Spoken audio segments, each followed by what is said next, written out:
Hey, sup? It's me, your boy. And I got in some trouble last night because, you know, that's what I do.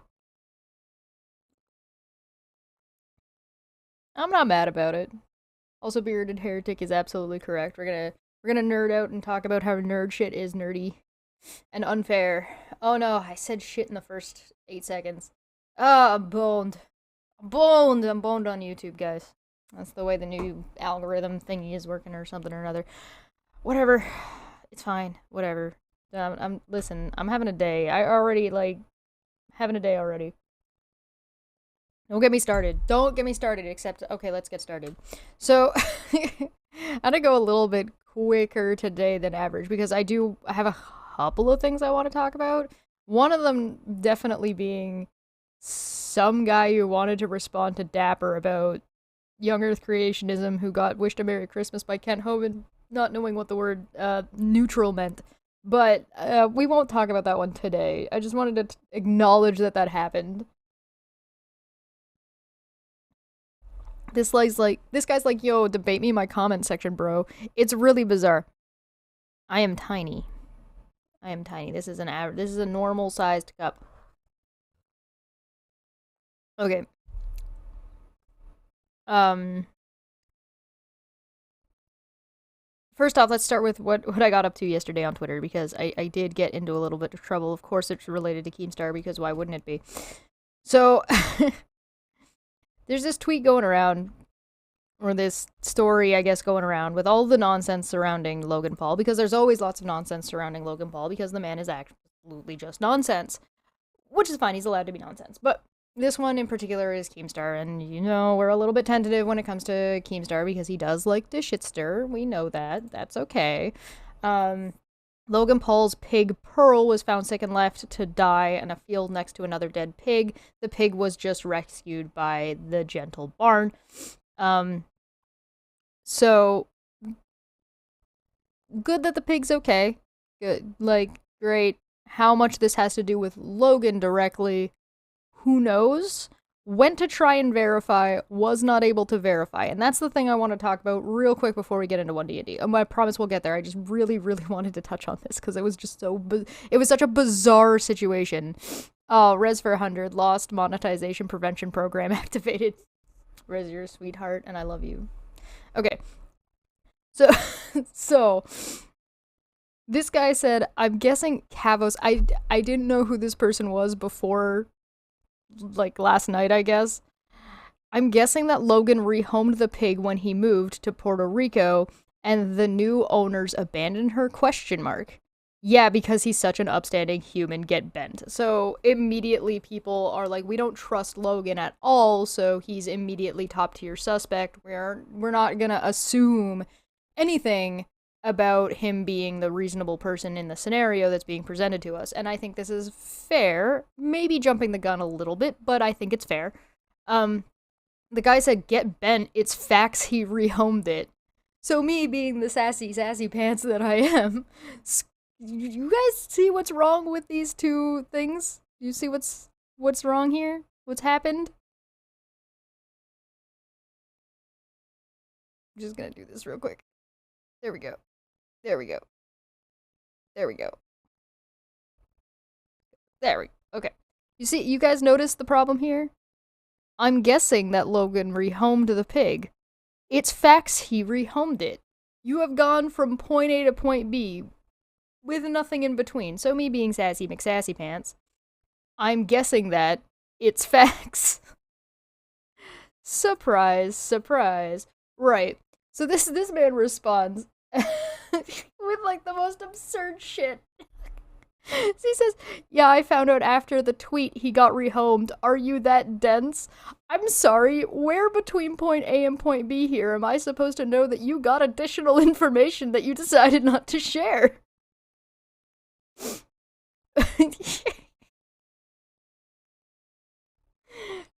Huh?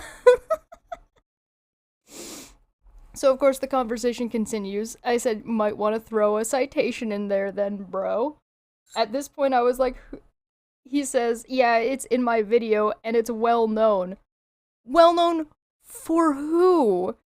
Besides something being well known does not mean it doesn't need a citation if you're gonna go ahead and just put that information out there. Believe it or not, lots of people don't know anything about Logan Paul. And this is a thing that I think happens to people, is they get stuck in their world and the thing that they cover and the things that they talk about, because it becomes so much a part of their life and what they focus on. They forget that, like, probably the rest of the planet doesn't know what the fuck you're talking about.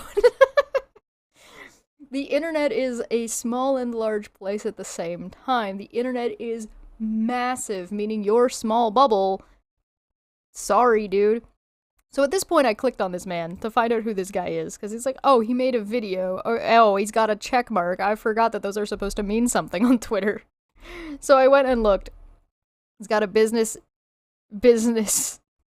email called Colossal Influence. And I was like, oh no. What is this? And I kept going. I was like, okay, he's got a YouTube. Oh, his job is social media influencer. Great. Okay, alright. So this guy's like actually somebody, allegedly. It's cool. And so I responded in kind. Oh, I see. This is a case where everyone should know who I am and watch all of my stuff so they know what I'm talking about in a huge public forum. Because I wasn't criticizing whether or not Logan did or did not rehome the pig. My criticism was, I'm guessing it's facts.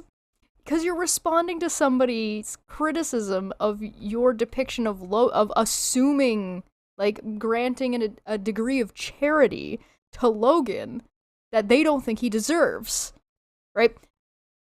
This person isn't questioning the fact of the matter. They're questioning your approach to giving the benefit of the doubt to Logan Paul, which they think is unreasonable. You can decide whether or not you think that's fair for yourself to give him the benefit of the doubt there. Sure. That's going to be a personal thing. But your approach is what's being criticized, not the fact of the matter. Then you respond to the criticism with its facts directly after they're responding to you saying you're guessing. This is my criticism here. Like, no, this person's, because you found out on your own that it's a fact later down the line, doesn't remove this criticism, first off, in the first place, nor did you actually, like, link where you got this information. Then when you get criticized again, you immediately get defensive and go on, like, this unnecessary attack. He also didn't link his own video. I can't with this. I was like, what is happening? So, of course, I responded with, did you know that pigeons die after sex? Really? Yeah, at least the one I fucking did. Because I'm a fucking asshole. I just thought it was absurd. I spilled some of my tea because I got a spoon in my mouth. Whoops. Whoops. I'm falling apart. I'm falling apart, Captain. Can't hold it together anymore. Because, like, this is the level of oh yeah, Puck's here, by the way. This is the level of fuckery that I thought I was dealing with at this point. Like, this is the level of argumentation we're on here. Oh, thank you. I appreciate that you think my hair looks good. I've been struggling with it for the past little while. It's in that in-between stage, and I've been deciding what I want to do with it. What influencer does not insert their own content at every opportunity? Such a bad influence, right? Anyway. No, but it's not my job to inform you when you're wrong.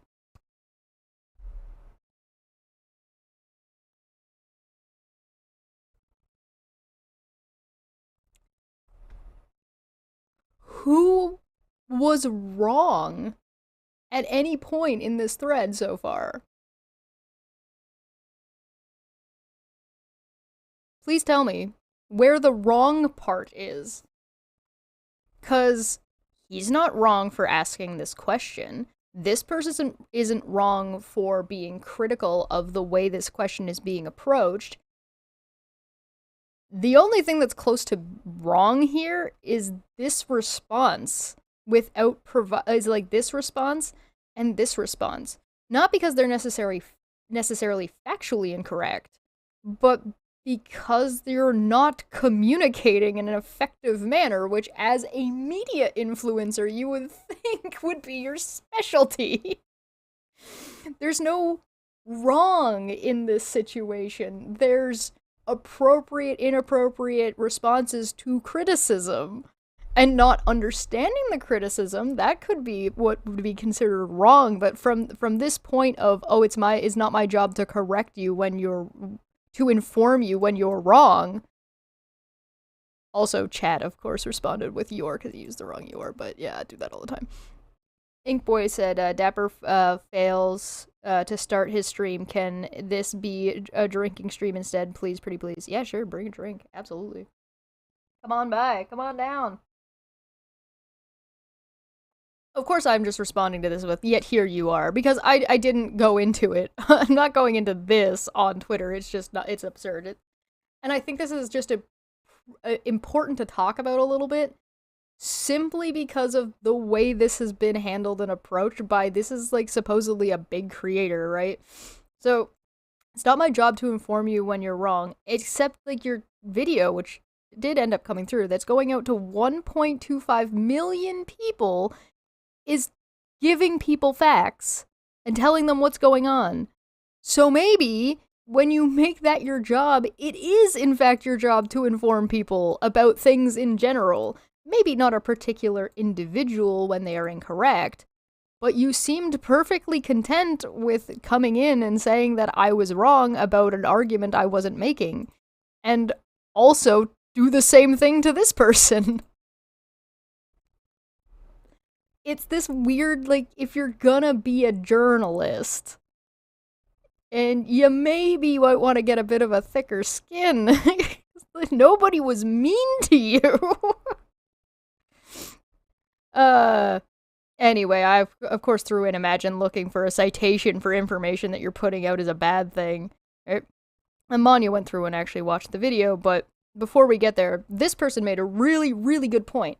It might not be your job to inform someone when they are wrong, but it is your job to correct yourself when you are, and maybe not be a jerk when asked for clarification, citation, or asking if you're aware of your mistake.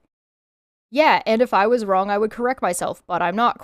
So I don't need to. The pig was rehomed, as stated, now even by Logan. Again, still no verification of this at all. He's just saying this shit. Of course, I'm being an asshole at this point.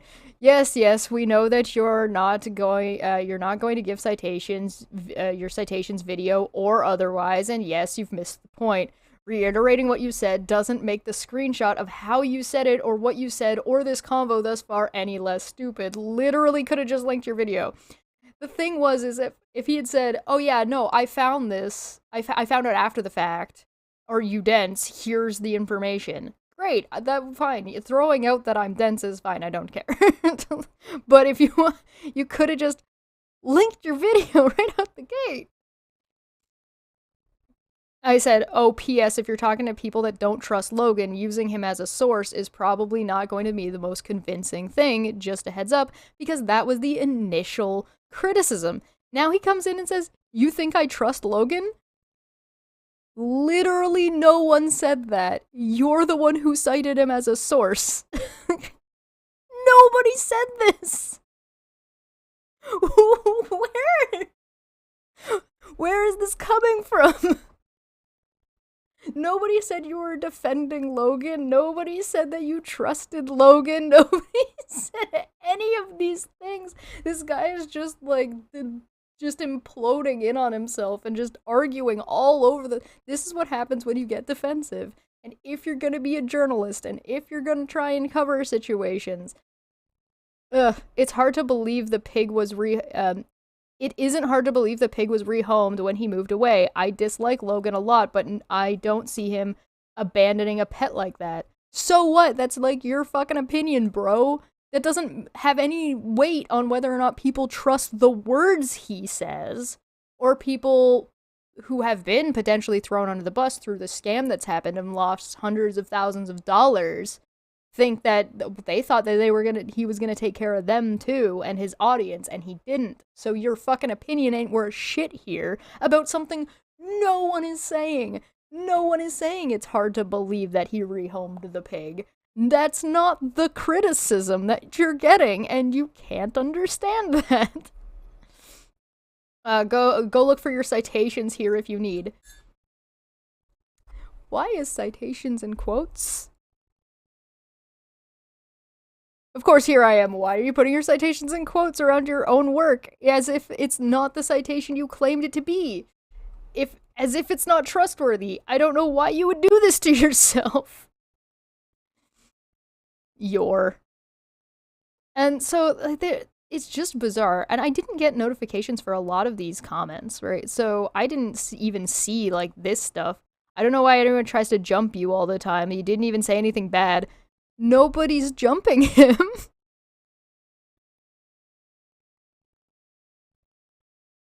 And then it's like, This is Manya has got a screenshot of his video, which we'll get into. I want to skim it just a little bit because I haven't watched it yet, and I'm really curious to see.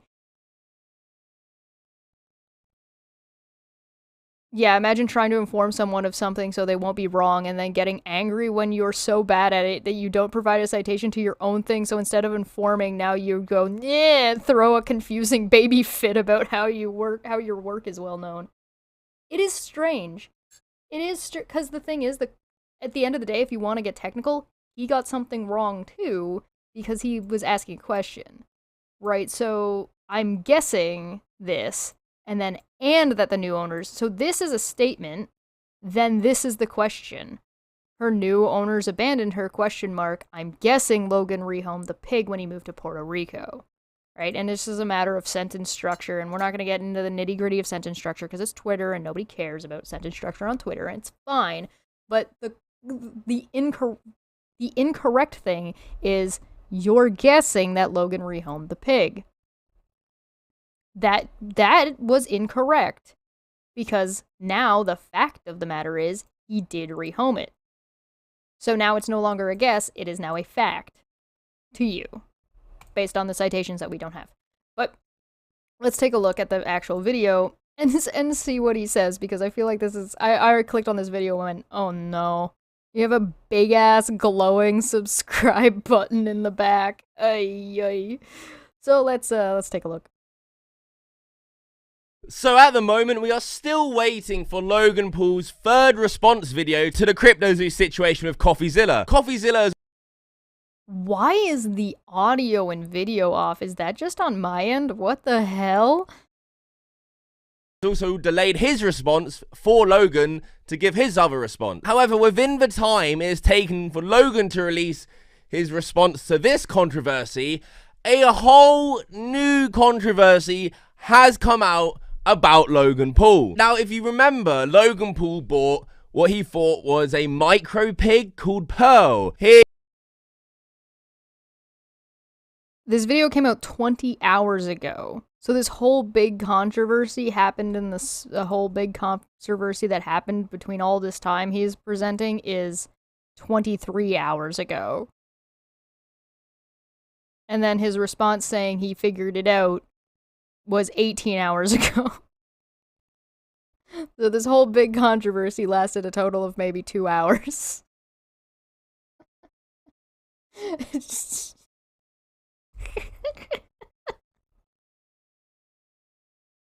Guys, anybody can say anything on the internet. Here you can see in this old vlog, him and Chloe Bennett, his old girlfriend, buying Pearl. Okay, yeah, we get it. He got a pig. Let's move this a little bit quicker here.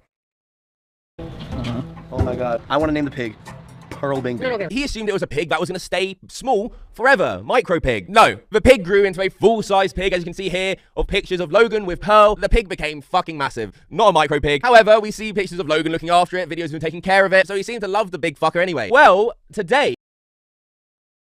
That's not necessarily... those two things don't... I'm willing to let that pass, but videos of someone being nice to something does not inherently mean they're doing a good job taking care of it when the camera is off. This is a long-standing thing. You can't assume based on what people are deciding to show you on camera that that is actually real life. Just like how I seem to think that you're a fucking idiot doesn't necessarily translate to your in real life situations and your real life dealing with things. I found out through Keem. He tweeted out saying Logan Paul's pig Pearl was found sick and left to die in a field next to another dead pig. The pig was just rescued by at the Gentle Barn. What the fuck? Here's the clip that came out from Gentle Barn.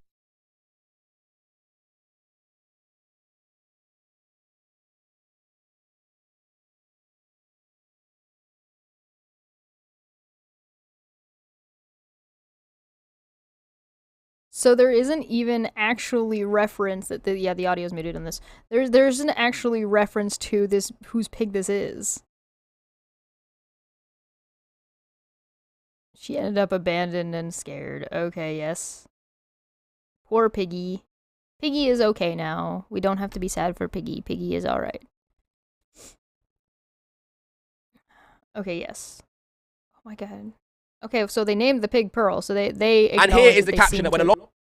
They seem to think that it's Logan's pig. With it. She'll never be alone again. Pearl was found abandoned in the field next to another pig who had died. She came to us with tattered ears and a potentially life-threatening infection in her uterus, but has since been healed. She's clearly been through so much trauma that we can't begin to imagine that she's now safe with us, the Gentle Barn. From what we've been told, it's believed she was purchased originally from a breeder by an influencer. People often buy mini pigs or teacup pigs for clout online, believing they will stay small, when they inevitably grow very large and have many unexpected needs, but sadly discarded. While we don't know everything she's been through in her past, we know her life is now filled with friends, nutritious foods, the highest quality care, and so much love. It's thanks to your support that we're able to say yes to rescues like Pearl. Thank you for being a part of our work to rescue, rehabilitate animals with nowhere else to go. Obviously, it's sad to hear that these pets have been discarded, and another pig next to it was found dead. Logan Paul did have 2 pigs.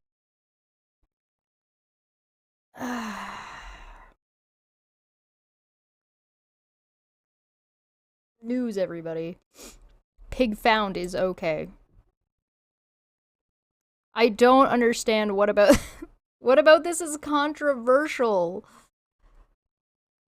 So it could have been his other pig as well. Now, people online are already going crazy after Logan Paul and cancelling him all over again, saying, okay, yeah, WWE should consider releasing him at this rate. Logan Paul is a piece of shit. Logan Paul is evil. Well, Logan Paul is officially a scumbag. Anyone drinking Prime now supports animal abuse. Logan Paul has to be the absolute biggest scumbag. Can this guy be put in prison already? On Instagram too, the comments to the reel, will anything happen to the influencer who is responsible for his cruelty? The YouTuber is Logan Paul. He should not get away with this cruelty. I'm shaking with anger. He needs to be held accountable. Logan Paul and Chloe Bennett are the names of the YouTubers responsible, and they should absolutely be called out. I was really defending Logan a lot the last few years. Not anymore. Never. I am so angry. Thank you for helping her. She has a lot of fans because a lot of Logan's fans loved her. Now, while I concur. Okay, so people jumping to conclusions, problematic. We agree with this. We agree with people jumping to conclusions online can be really problematic when it comes to actually getting the facts of the matter out and whether or not Logan did or did not actually abandon his pig. Right? We can all get behind this. And here's the thing. Responding to criticism like this is actually part of the problem.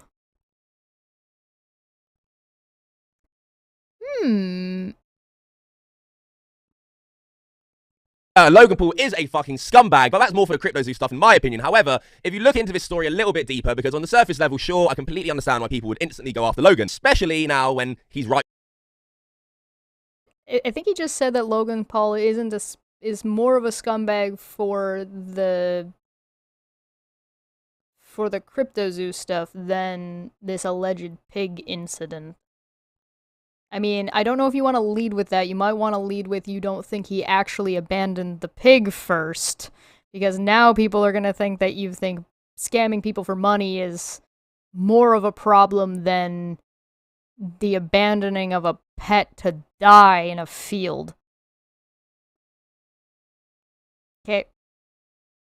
For the picking. However, a great video that has aged well for this situation by Sid Dwyer titled "What Happened to Logan Paul's Pets?" explains what happened to all his pets, but he goes into detail about the pigs. This is what he had to say about it. Okay, so now on to Logan's two pigs, Pearl and Piggy Smalls. Pearl was the first pig that he got, and then about a year later he got another pig to keep Pearl company called Piggy Smalls. And these two pigs were the hardest to find anything about. I could not find anything about these pigs after they were no longer Logan's pets. They were kind of the Dolan twins of Logan's pets. They just disappeared without a trace. And they still remain the only pets of Logan that have somewhat of a question mark around them. I looked really hard for a conclusive answer as to what happened to them. I went to their Instagram page and searched through the comments for anybody that was claiming to be their new owner. I looked in the last vlog that they appeared in to see if there was any kind of indication that they were going elsewhere, but there was nothing. And funnily enough, the last vlog that they appeared in, he also purchased 2 horses. And then he transported those horses to a ranch that he owns that his dad lives on. So the pigs being farm animals, I thought that maybe they were moved to the ranch. I watched every vlog after the pig's last appearance that took place on the ranch, searching for the pigs in the background. Couldn't see them in any of the ranch vlogs. And then I went onto Logan's dad's Instagram page because Logan's dad lives on the ranch, searching all of his Instagram posts for any sort of sighting of the pigs. And again, I couldn't find a thing. It wasn't until I reached out to the pig breeder that sold Piggy Smalls and Pearl to Logan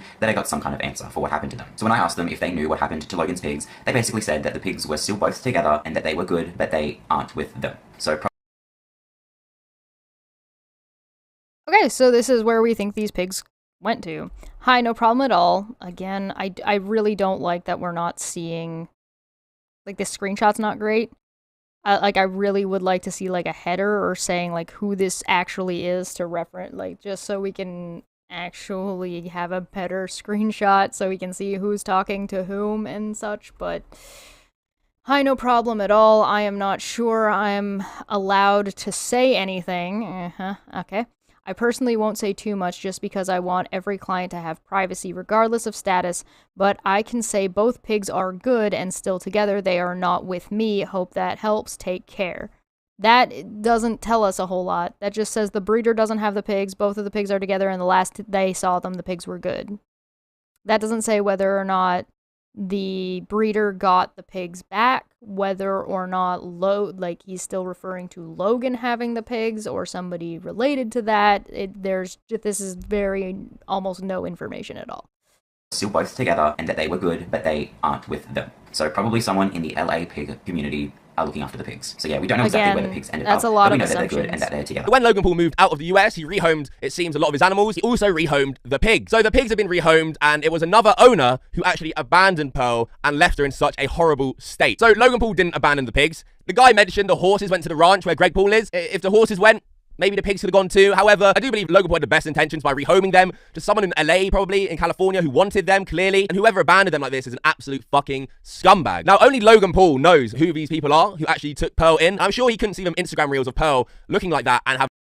Okay, well, alright, I'm gonna pause that there and go, that's a lot of fucking assumptions for this big controversy that you're trying to bring up. I did have... let me see, it might actually be easier to find for me if I go to media over here. Somebody had tweeted out and then removed, this account here, had tweeted out and then removed a screenshot saying, here's an email Logan sent to Gentle Barn. And the email says, Dear Gentle Barn, blah, blah, blah, blah, blah. I own the pigs. Nearly 2 years ago was rescued and rehomed by your organization. With every ounce of gratitude, I thank you. Pearl lived very happily in my home, blah, blah, blah, blah, blah. I moved to Puerto Rico in April of 2020. She was unable to come with me, so she was rehomed at a horse ranch in Santa, where the fuck, what the fuck why would the breeder have this information if the pig went to a rehome at a horse ranch? Like, is this real? Who the fuck knows? The point is like, when you have such, like, and maybe this is why this guy was so defensive, because this is shaky at best for information about this, whatever happened to this pig and this family. And as this guy said, he doesn't really care about these pigs. He's more concerned about the scam, and that's fine. Everybody can have their priorities, but I don't know. I just thought this was really, really fucking stupid and a really, really bad way of trying to deal with, 1, criticism, 2, be an influencer, and 3, try to actually get information out to people. I don't get it. I don't know. I just thought it was a really stupid fucking interaction. I thought the whole thing was really dumb. Dude didn't have the basic understanding about references or citations. Dude didn't have you would think that if you have this information and people don't know that information, instead of saying, hey, you're a fucking idiot, you would say, hey, you're a fucking idiot, here's the information. It was just bizarre. It was just strange, and I don't think this interaction was terribly important, but I think the overarching problem of the way this sort of drama YouTube journalism slash tabloidy type of thing, people get their information from this kind of stuff. And this guy's just basically ripping off other people's work and putting it together, right? He's doing a mashup. And there's nothing necessarily wrong with that, but he's just taking information. Everybody gets their information and enjoys information told to them in different ways. And so it makes sense that there would be people who would take information from different places and put them together and then make some kind of presentation. So I'm not saying he's not, like, he's just ripping people off, but there does not seem to be that he's doing a whole lot of the calling the barn, emailing people to find out the information. All of his stuff is just secondary sources of shit that he's just kind of piecing together. And I call me skeptical, but I don't really think that's the most reliable way. Maybe get a primary source, because he didn't provide anything that he was talking to this gentle barn. He didn't do any of the research. He took it from somebody else's video. The information that he got that even informed him about the story was from Keemstar. So, like, all of this is, like, second, third, fourth-hand information that he didn't do any work to verify. So that's where I'm taking a little bit of contention here. Yes. Okay. So let's move on. I just wanted to touch on that this morning because I was like, this is ridiculous. So let's talk about 1D&D. Cool, let's get into it. Let me just double check something real quick here. Okay, cool. Welcome to 1D&D. And this is the hashtag OpenD&D. Now, there has been some interesting takes and approaches to the situation that has gone on with Dungeons and Dragons and Wizards of the Coast and Hasbro in changing their open gaming license. That is the OGL. So, here's what they said about this. Go away, cookies. Back in December of last year. So, this is a couple of weeks ago. Yeah, not quite a month ago yet. D&D Beyond staff. Blah, blah, blah. So if you want links to this, it's in the description down below. I didn't link this stupid Twitter I just talked about. I just didn't really think that was necessary or interesting enough. But if you are interested in the 1D&D stuff, you can go and check that out. The links are in the description. Okay. We love the interest and passion the community has for D&D. We love D&D too. So when we see the D&D community concerned by rumors and misunderstandings, we want to clear the air and share the facts with you, even if it's a bit earlier than our original plan. You all matter to us, and we want to provide transparency on how D&D will continue supporting third-party creators. So this blog came in response to a leak from who people believed was a credible journalist, and I'm not going to say whether or not they are or aren't credible. That's up to you to decide. I don't have any particular criticism for them directly as of right now, so I'm fine to take them as credible as is. That there were changes to the OLG. Now, the original OGL. The original OGL was third-party creators it was an open gaming license. Keyword being open. You could make shit and make money off of it. It's the same way as the Roll20 back in the day when the Roll20 system was made public, so anybody could use a D20 and make a game based around a 20-sided dice, and it was fine. There was no issues around it. So this is with the big 1D&D announcement. I don't know if you guys watched a whole ton of that, but it was very much like a community-driven advertisement when they were talking about what was supposed to happen with it and what was going on and what they wanted and how big the community got and how they wanted to bring everybody under one heading, and that's why they were calling it 1D&D and yada yada yada. Okay. Here's what they had responded with when people didn't like what they were hearing was coming from this leaked, quote-unquote, leaked information. Will 1D&D include an SRD be covered by OGL? Yes, first we are signing... Oh, hold on, I'm going to move this, make it easier to read. Okay. First, we are designing 1D&D with 5th edition backwards compatibility, so all existing creator content that is compatible with 5th edition will also be compatible with 1D&D. Second, we will be updating the SRD for 1D&D as we complete its development. Development that is informed by the results of playtests that we are conducting with hundreds of thousands of D&D players now. So, like they're getting at, it's not finished yet. They're dealing with as much feedback as they can and working with as much feedback as they can. And they're making it backwards compatible, which is nice. I mean, that's kind of cool. I kind of like that. 2. Will the OGL terms change? Yes. And this is where people start getting upset. We will release version 1.1 of the OGL in early 2023. So that is soon. The OGL needs an update to ensure that it keeps doing what it was intended to do, allow the D&D community's independent creators to build and play and grow the game we all love without allowing things like third parties to mint D&D NFTs and large businesses to exploit our intellectual property. So what is changing? Okay, well that sounds good so far. They just want to update it to make sure that with the direction and the growth that Dungeons and Dragons and Wizards has seen over the past, 10 years or so, they're going to maintain their copyrights and that they want to maintain the space for smaller creators and not have people or themselves be taken advantage of by larger businesses. Okay. Fine, fair. I don't see any problems with this yet. So what's changing? First, we're making sure that OGL 1.1 is clear about what it covers and what it doesn't. OGL 1.1 makes clear it only covers material created for use in or as ttrpgs, and those materials are only ever permitted as printed media or static electronic files like EPUBs and PDFs. Other types of content, like videos and video games, are only possible through the Wizards of the Coast fan content policy or a custom agreement with us to clarify outside printed media and static electronic files. The OGL doesn't cover it. So, where does a painting of Tiamat fall under this heading?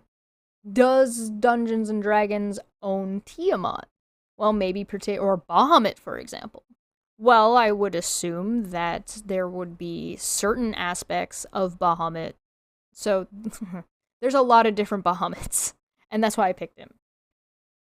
There would be restrictions around what your Bahamut looks like, and what your Bahamut entails, about whether or not it would fall under potentially Wizards' copyright. Do you see what I'm saying? So, it is very bizarre. This has it has the professional wording of we're trying to make this blow as soft as possible and make people understand what we're trying to do, but also trying to kind of fuck them at the same time. Clear, it only covers material created for use in or as ttrpgs. Okay. So do actual play count as ttrpgs? They are tabletop roleplay games, but they're not just games, they're made for outside entertainment. So where do you have your Critical Role? Where do you have your Dimension 20? Where do you have anybody doing a gaming stream? Right? Where do they fall under here?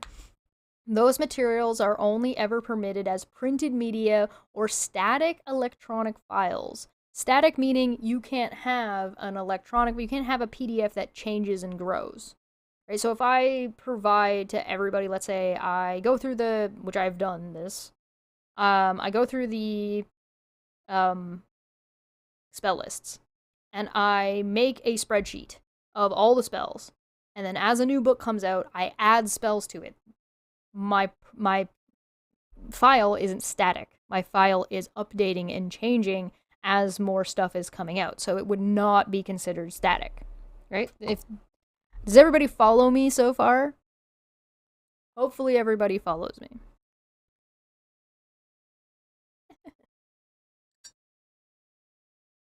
Other types of content, like videos and video games, are only possible through a Wizards of the Coast fan content policy. So they're having a separate policy for this. So let's double check their policy. Go away, cookies. We at Wizards of the Coast are continuously amazed, blah, blah, blah, blah, blah. You probably have a lot of questions. Blah, blah, blah, IP, lights on, blah, blah, blah. Means we ask you to follow these rules. 1. One word, free. You can use Wizards IP except for the restrictions listed in number 3 to make fan content that you share with the community for free. Free means free. So you can... So where does Twitch shows fall? Because they're available for free, but they also make money. You can go and watch Twitch for free, but you can also give money to watch. Alright? You can't sell or license fan content to any third parties or any type for any type of compensation. So this is where you run into questions like, okay, so what about the Tal'Dorei campaign Reborn setting? Does that Tal'Dorei from Critical Role, does that book, because it was published by a third party, is that not okay? Because that also wasn't free either, but it uses D&D for sure. Like it, I don't know if you've seen that book, but it is absolutely Dungeons and Dragons. Your fan content must be free for others, including wizards, to view, access, share, and use without paying you anything, obtaining your approval, or giving you credit. This feels a little bit one way. So I can make art and you're free to use it as you see fit. Where does Pathfinder fall in that? Because there was that whole big thing about Pathfinder had commissioned art of a Displacer Beast and a Intellect Devourer, if I'm remembering correctly, and both those images ended up on a Wizards poster for the movie or something. Some kind of promo. And people were like, why are you using Pathfinder shit? You can, however, subsidize your fan content by taking advantage of sponsorships, ad revenue, and donations as long as it doesn't interfere with the community's access to your fan content. Okay, so that would leave things like Critical Role in the safe zone because it would count as fan content, I guess, because it's free. Tell the community it's unofficial. Yeah, whatever. Don't hurt others. Please respect other people's IP. If you don't have the right to use another person's stuff in your fan content, don't. Okay, sure. Don't hurt wizards. Don't hurt me. Logos and trademarks. Okay, yeah, that's fine. That's fine. No bad stuff. We have the right to stop or restrict your use of Wizards IP at any time for any reason or no reason, including when we think your use is inappropriate, offensive, damaging, or disparaging. And we will make that call in our sole discretion. This is standard legal stuff. Law of the land. Yeah, okay. Pretty much anything you create based on or incorporating our IP. Fan content includes fan art, videos, podcasts, blogs, websites, streaming content, tattoos, altars of your cleric's deity, etc. Altars of your cleric's deity, okay. Alright, so this... What's the change? This fake content doesn't cover it.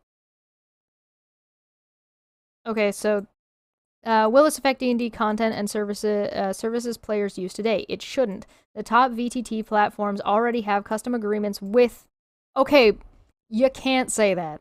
The top VTT platforms already have custom agreements with Wizards to do what they do. D&D merchandise like minis and novels were never intended to be part of the OGL and OGL 1.1 won't change that. So this sounds like it's saying if you make minis, like if you're a company or a group that makes minis, if you are somebody who makes so if you're a Critical Role, if you're a Roll20, you already it's assumed that you already have agreements with them. However, there's a problem with this. It says the top. Okay, so what about anybody up and coming? How are you supposed to become up and coming? That's incredibly restrictive. in a way that you might not realize. Yeah, I also have no idea how you would legally go after somebody over a tattoo. Unless they were like really, really famous, then maybe there might be something you could do there. I don't know, that's just kind of weird. I mean, maybe they don't mean the person who has the tattoo, maybe they mean the person who's designing tattoos.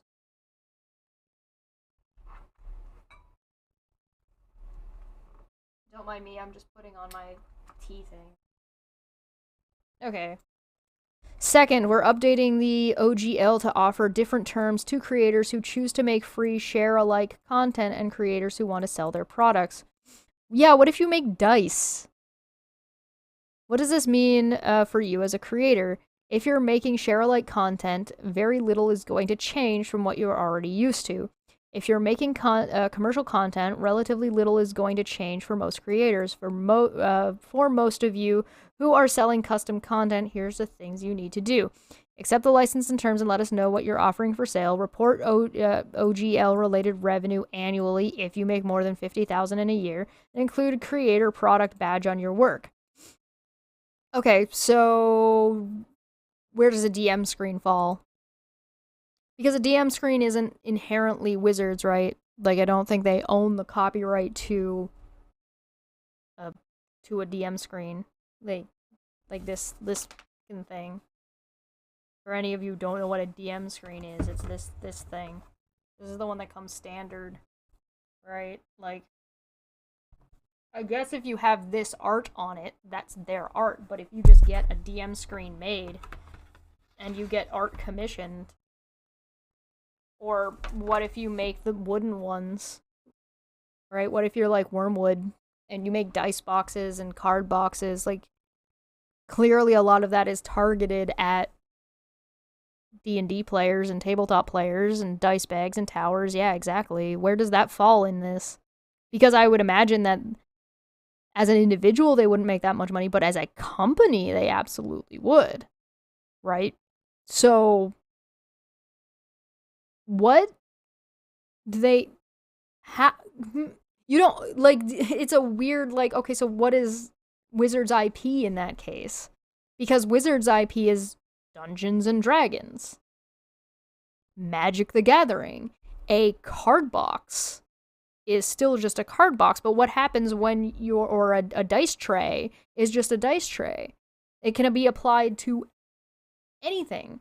But if you're marketing specifically at a large group of people who plays Dungeons and Dragons and who play Magic the Gathering where they're rolling dice and keeping lots of cards, what do you do? What are you supposed to do about this? What the fuck? Okay. Include a creator product badge? The fuck is a creator product badge? What? When we roll out OGL 1.1, we will also provide explanatory videos, FAQs, and a web portal for registration to make navigating these requirements as easy and intuitive as possible. So I was kind of thinking that the release of this information might have been to judge the community reaction to it, and then pull back out. However, seeing things like, oh, we already have like an FAQ and a web portal that we're working on, yikes. This is a big old yikes. We also have help available to creators to navigate the new process. You said almost nothing would change for anybody. And now you're saying they're going to need a web portal and they're going to need you're going to have a helpline. What the hell? For the fewer than 20 creators worldwide who make more than $750,000 in income a year, we will try to add royalty sharing in 2024. What? So even for the creators making sufficient money selling D&D supplements and games, no royalties will be due for 2023, and all revenue below $750,000 in a year in future years will be royalty free. I mean, you say future years, but that's not really meaningful when you've changed the OGL. And you're trying to I don't know how much they're trying to retroactively have a go at this, because you kind of can't not. You know what I mean? Like, so like if you've established a brand, right, and you make dice, and you make dice for Dungeons and Dragons, like obviously so. And even if you never say that you make dice for Dungeons and Dragons, and you just say, "Hey, these dice would be great for your D&D game or great for your tabletop RPG." You're providing like a D20, a D12, 2D10, a D6, a D8, a D4. You're still, like, that product still exists in your store, right? So, what? What?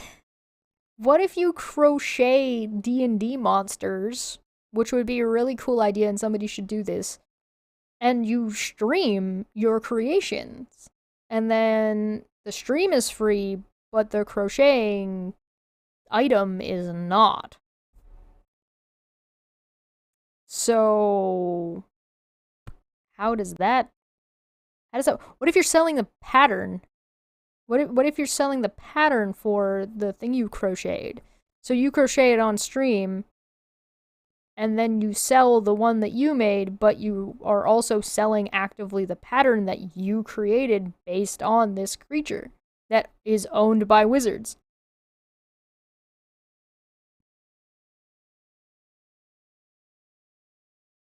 There are bits that are common in all games. And like, how do you retroactively go over that? Because the stream and the patterns will still exist.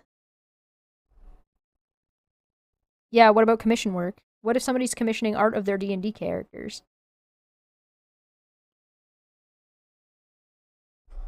I mean, I'm probably never gonna make nearly enough money to fucking have to report my ad revenue or my revenue to OGL.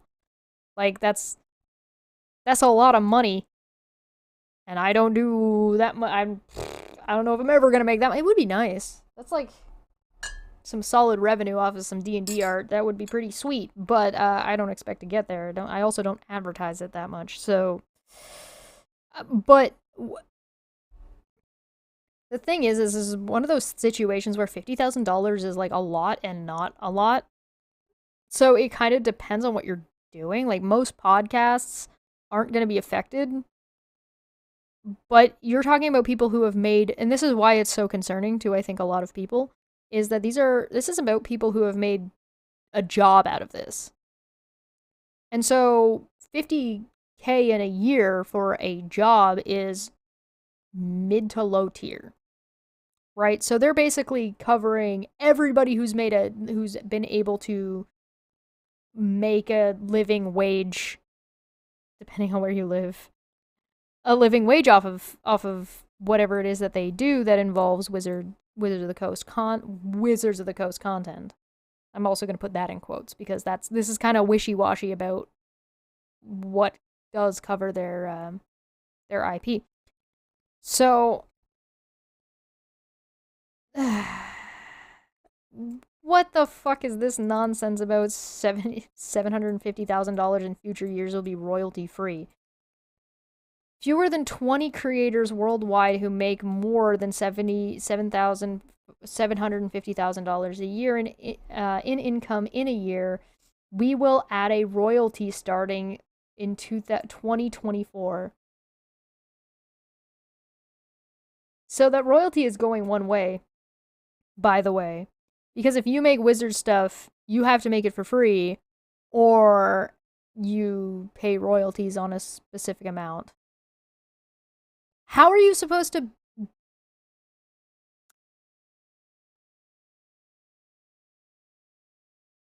So even for creators making significant money selling D&D supplements and games, no royalties will be due for 2023, and all revenue below in the future will be royalty free. Then why, like, what is this? Because it says report your earnings, it doesn't say give them your money. Oh, by the way, they still haven't responded to the backlash from this yet. There hasn't been. Wizards has kept their mouth fucking shut. I also took a look at, and I posted on Twitter, Hasbro's stock. And Hasbro's stock, by the way, has gone up since this announcement. Just to be clear. So for anybody who cares, Hasbro stock has been going up since this was announced. Yeah, if everything that you're making is supposed to be free, how do you even get to 750k? Yeah, there's this weird... This is very confusing. It's like, listen, you can make whatever you want as long as it's free, but we can use it and charge for it. And we don't have to pay you royalties, because we're maintaining that right. However, if you make stuff, we're taking royalties off you in 2024. This to me reads... So Dimension in 20 and and Critical Role have made a fuckload of money, and we want a piece of that pie. And like, there's no better way of getting a piece of that pie. No. We can't go and make agreements with them, which we kind of already have, because this is D&D Beyond, and we know that D&D Beyond is advertising on Critical Role, for example. No. We gotta fuck over everybody, because we gotta make sure that nobody else is able to do this without our say-so. This is what this reads to me. Your creative endeavors? Fuck you. Give us our money. Now, yeah, and Phoenix here makes a really good point. The difference between profit and revenue. Yes, correct. That is, yes, you're correct.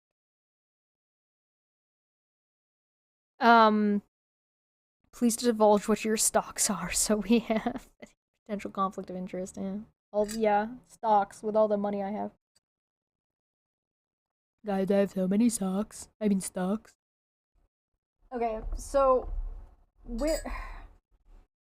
and I do want to be clear. Wizards, D&D, Hasbro, they are within their right to put this out. This is not illegal. A lot of this is standard practice, right? That's not the problem. The problem is that they spent the last decade or so, trying to build a community, encourage people to make for their... One of the reasons why 3.5 lasted as long as it did was because there was so much outside stuff and new content to the extreme. And that's the same thing that you're seeing with 5th edition, right? I think not having the magazines is a good idea, but it's a different kind of conversation. But the thing that keeps your game alive is this new content. There's new stuff for people to try, yada yada yada yada, and you've created that and you've built that and you built in a safety net with the original OGL, and now you're changing it. And you're gonna fuck over a lot of people in the process. Or what is the equivalent of pennies to you. 50,000 in a year? That's like $20 an hour. Like, are you kidding? Let me do the math. Hold on. If we go $20 an hour multiplied by 40 hours in a week, and then that's 800, then multiplied by 2 weeks, well, multiplied by 4, and then multiplied by 12. Oh yeah, that's only 38. So 50 would be 25-ish. $25 an hour. So, living wage, basically. On a company that's worth a lot. How much do you guys think Wizards made last year?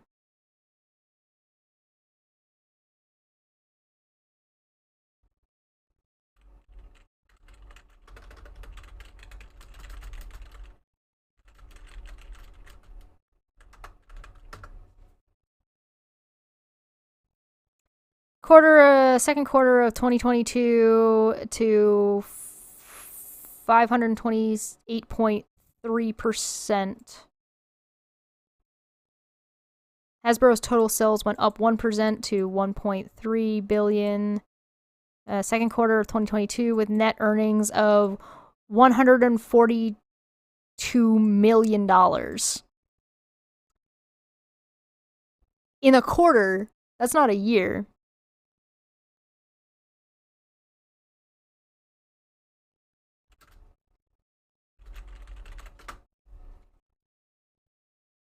Oh, look, they had a record sales quarter.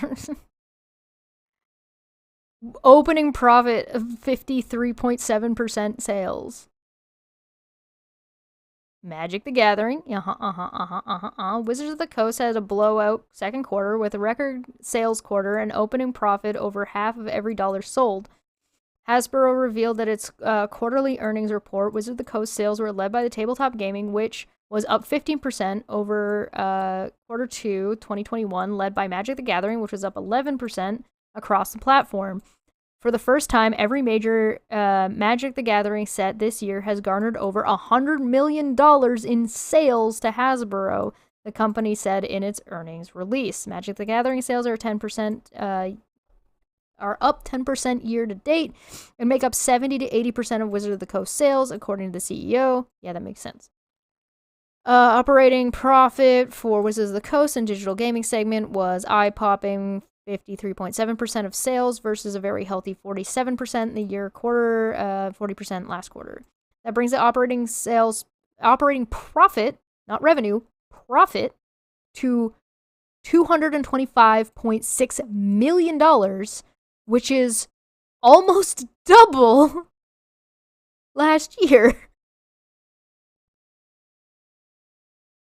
So, to be clear, Wizards, who nearly doubled their profit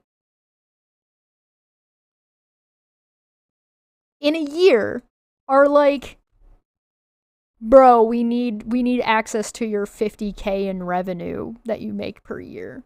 Bro, we need that. The loss to your credit and your PR and your goodwill and the loss of good people who've been doing good work to keep your brand alive and build it and make it better is gonna hurt you more than not having access to that $50K is.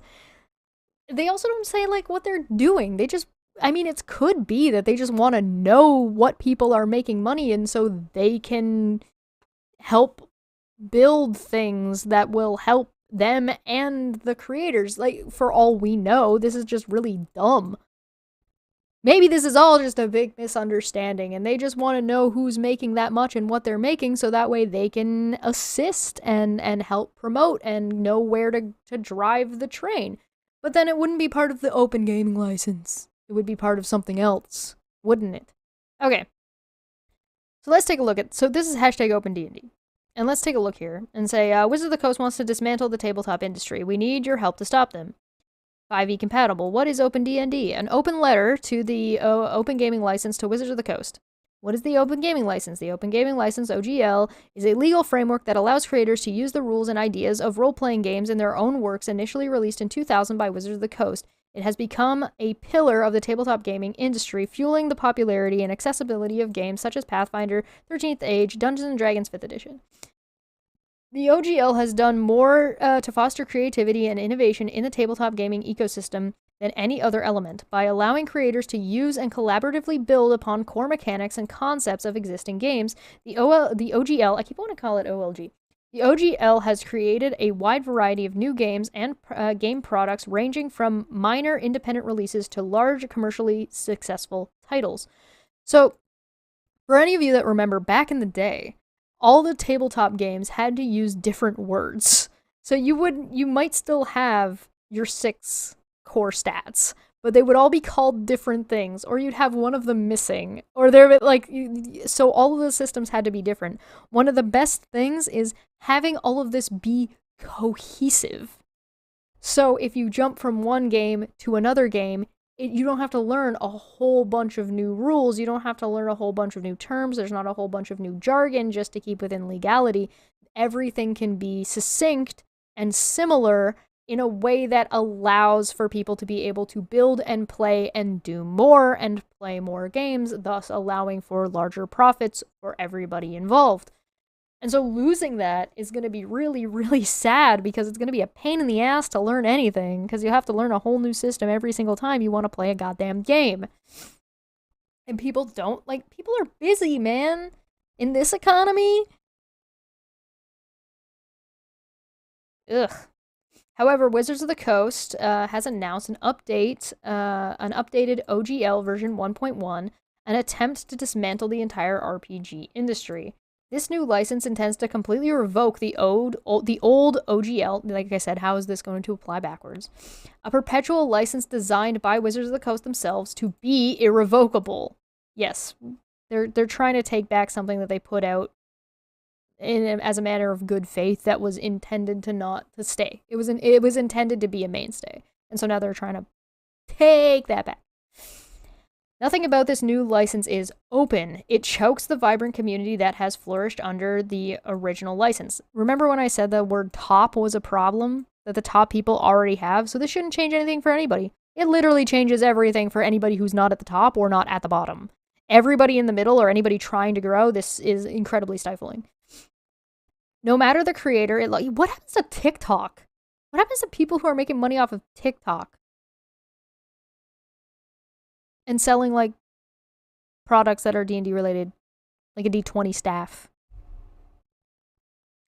No matter the creator, it locks everyone into a new contract that restricts their work, makes it mandatory to report their projects and revenues to Wizard of the Coast, which is bizarre. This is strange to me. And gives Wizard of the Coast the legal right to reproduce and resell creators' content without permission or compensation. So, yes, but also, this is the thing about things like a two-way street, right? Where you say, okay, listen, I'm allowed to use your product and make new shit off of your product for free, but I don't want you to use my product without my permission for free. And the reason this is not hypocritical, because this is correct, right?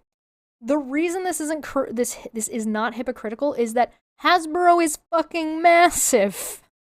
They don't need you. They've got bajillions of Monopoly.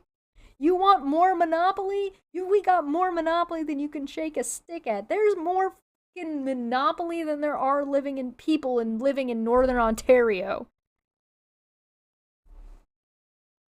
Dear Lord.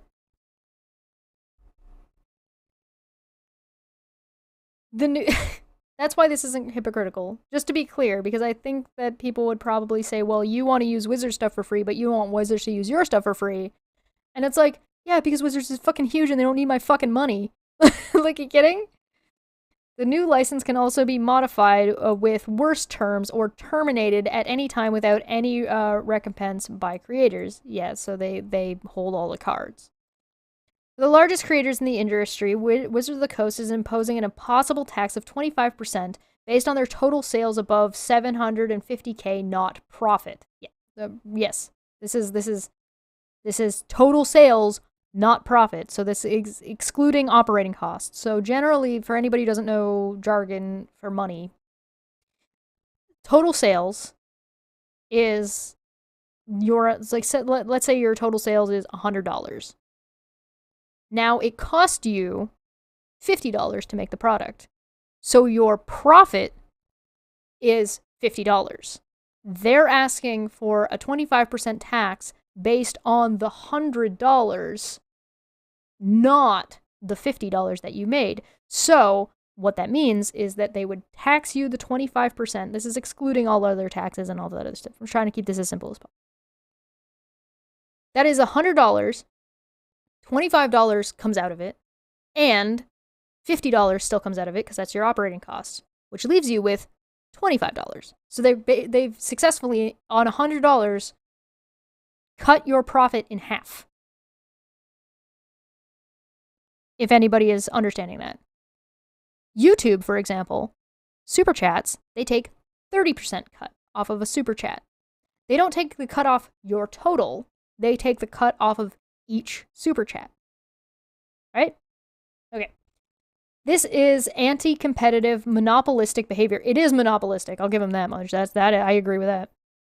Behavior designed to crush small businesses that collectively employ hundreds of designers, writers, and artists. Yeah, that's not wrong. Under this tax, it becomes impossible for creators to put books on game store shelves or run Kickstarters for large audiences. Yeah, I'm curious about how Kickstarters work with this, because Kickstarters aren't profit. right? If you do a Kickstarter and you say, let's use the $100 example, and you say, hey, my Kickstarter needs to make $100, and you make 1,000. Well, that's still not profit because you haven't made the product yet. Only after selling the product do you make profit. So where does the Kickstarter fall? And I don't know the answer to that. I'm sure there is an answer, and I'm just stupid. But I don't know what the Kickstarter would fall under and where they would fall in this, because I don't think, at least the license that they've talked about here, which is clearly not everything because they didn't say anything about a 25% cut in here. But where do Kickstarters fall?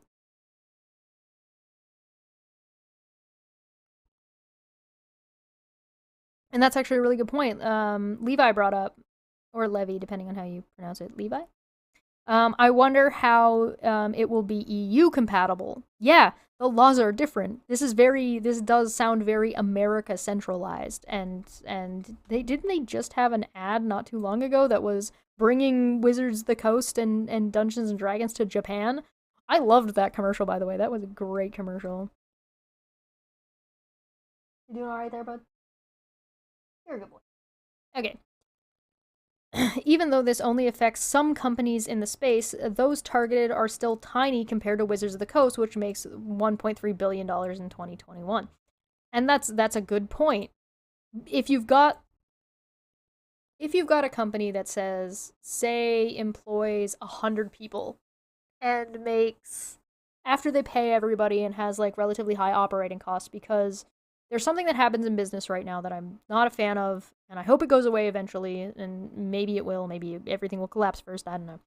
But it is this idea that if you run a business, you're entitled to incredibly large profit margins. That is not how business used to operate, nor is it the way business is supposed to operate, because though the bigger those gaps are, I shouldn't call them gaps, the bigger those margins are, the less you're investing back into the company. And what you should be doing is you should be operating at a small profit margin with your money, big person at the top, being in assets, and those assets are related to your company. You're supposed to be operating at a relatively small profit margin compared to how much you're investing back in your business. So what you would say is that the OGL, the original OGL, is operating at a loss, but it is taking the loss, like it is a loss on purpose, right? It is, we are purposefully not making money that we could be making in this area because it's healthier and better for our business on the whole, because that's our way of investing back into the community and back into our product and back into our profits, because now those people can get more stuff from us. It is a relationship, right? And removing that relationship because you feel entitled to even larger profit margins than what would be considered a small business of employing like 100 people, right? Even if those people are making like, let's say they're even making like $1 million. $1 million is not a lot of money compared to your 1.3 billion. And that's $1 million in revenue, not profit. That is a huge, huge, huge difference that that needs to be emphasized. There is a really big difference between profit and revenue. They're taxing this on a profit basis, on a revenue basis, not a profit basis, which basically makes it impossible to grow because you have no money to reinvest in.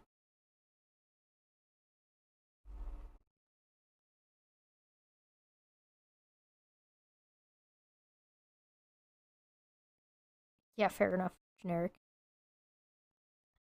On top of that, games such as Pathfinder 1E and 2E, 13th Age, Fudge, and Traveler, which use the 1.0 OGL as a backbone of their existence, will need to cease sales of upcoming profits or give Wizards of the Coast 25% of their revenue to stay in compliance with the new license. Okay, So that's how it's applying backwards. If your product exists on a shelf, you're now going to lose whatever profit you were going to make because you can't pull it off the shelves like that. I mean, oh, you could, but the other thing is that we're going to have to see a huge change in Pathfinder.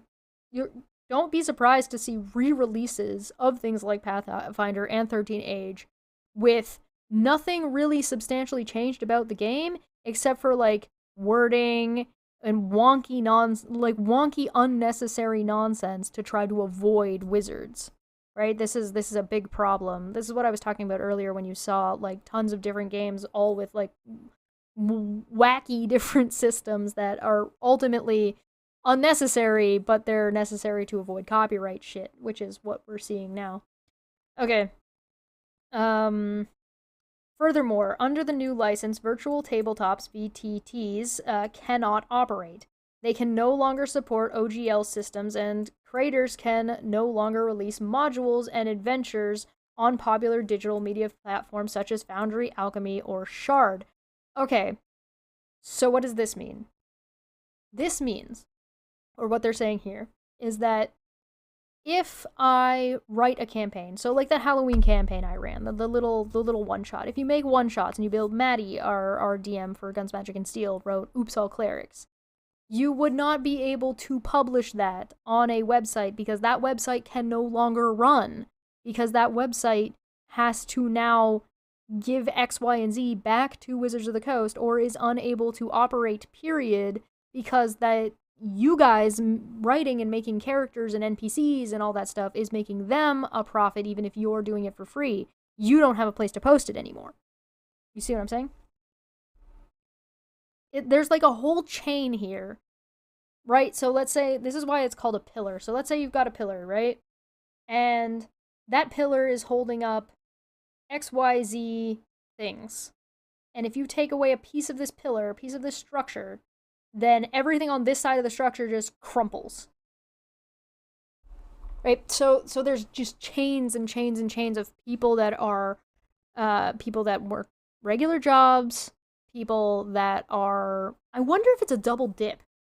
If you work for, okay, so let's say you're Dwarforge, right? Or let's say you make minis, whatever, and you work for a company that makes minis. Or you work for a company that makes dice boxes. And let's say in working for that company, you make $50K a year, right? So that company would have to do their profit stuff, right? They would have to do their $750,000 profit thing. Do you then, because you're making products for that company, have to report your $50K? Because I would be curious about that. I'm not sure how that would roll out. In this new license, I mean, I'd love to make $50K a year drawing people's D&D characters. Hey, hire me to draw your D&D character. I'll take commission work. It's cool. I'll make sure that I reject commissions up to a certain point so I stay under that $50K. I will malicious compliance down to the fucking penny. You can trust me. I'm awesome like that. I do it for the meme. If this new license gains wide adoption, the tabletop landscape will fracture and lose its biggest onboarding mechanisms, shutting the small businesses that populate your local cons and putting a stop to their creations. That's not wrong. Yeah, this is let's murder small business and monopolize everything. And because if Wizards succeeds at this, then there's no reason why so let's say Wizards succeeds at this, and Pathfinder goes, okay, well, we're going to make our own. And everybody goes, hey, great, this Pathfinder thing's great. Let's use that instead. And Pathfinder go, no, we're also implementing that. It's domino effect, right? Oh, yeah, I got to finish that. Athens, you're right. I didn't get paid to do that, though, to be fair. Innovation in the gaming industry will evaporate. Your favorite games will be trapped in the past instead of being allowed to migrate to your phone, virtual reality, and beyond. That's another good point. Because if you want to create... D&D Beyond is actually a perfect example. D&D Beyond was a third party that was that made an app that had all the information from the core books and stuff built into the app so you could make characters and track your stuff on your phone. And then Wizards bought D&D Beyond, right? And it was like a paid thing. You could buy it. There was a free option and there was a paid for option.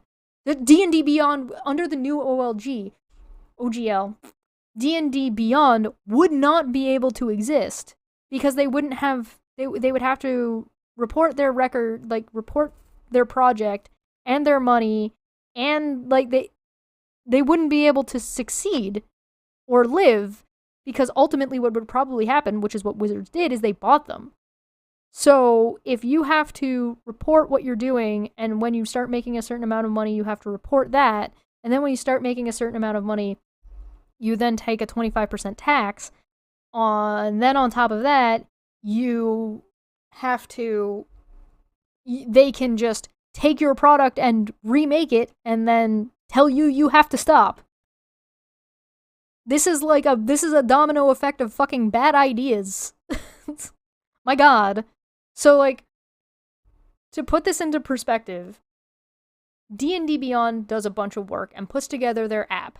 Let's say they make the app free, and then they take donations or whatever. At 50,000 a year, they have to start reporting that to Wizards. Wizards goes, hey, cool.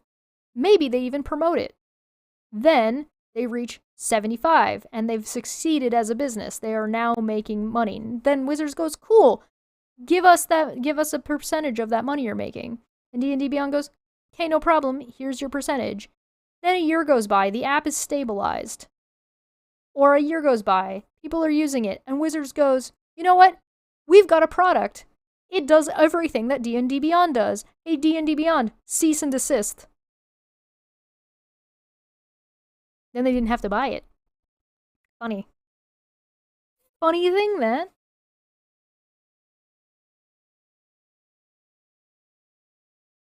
Chris says D&D Beyond is going to become the Wizards of the Coast VTT platform. Yeah, that sounds about right.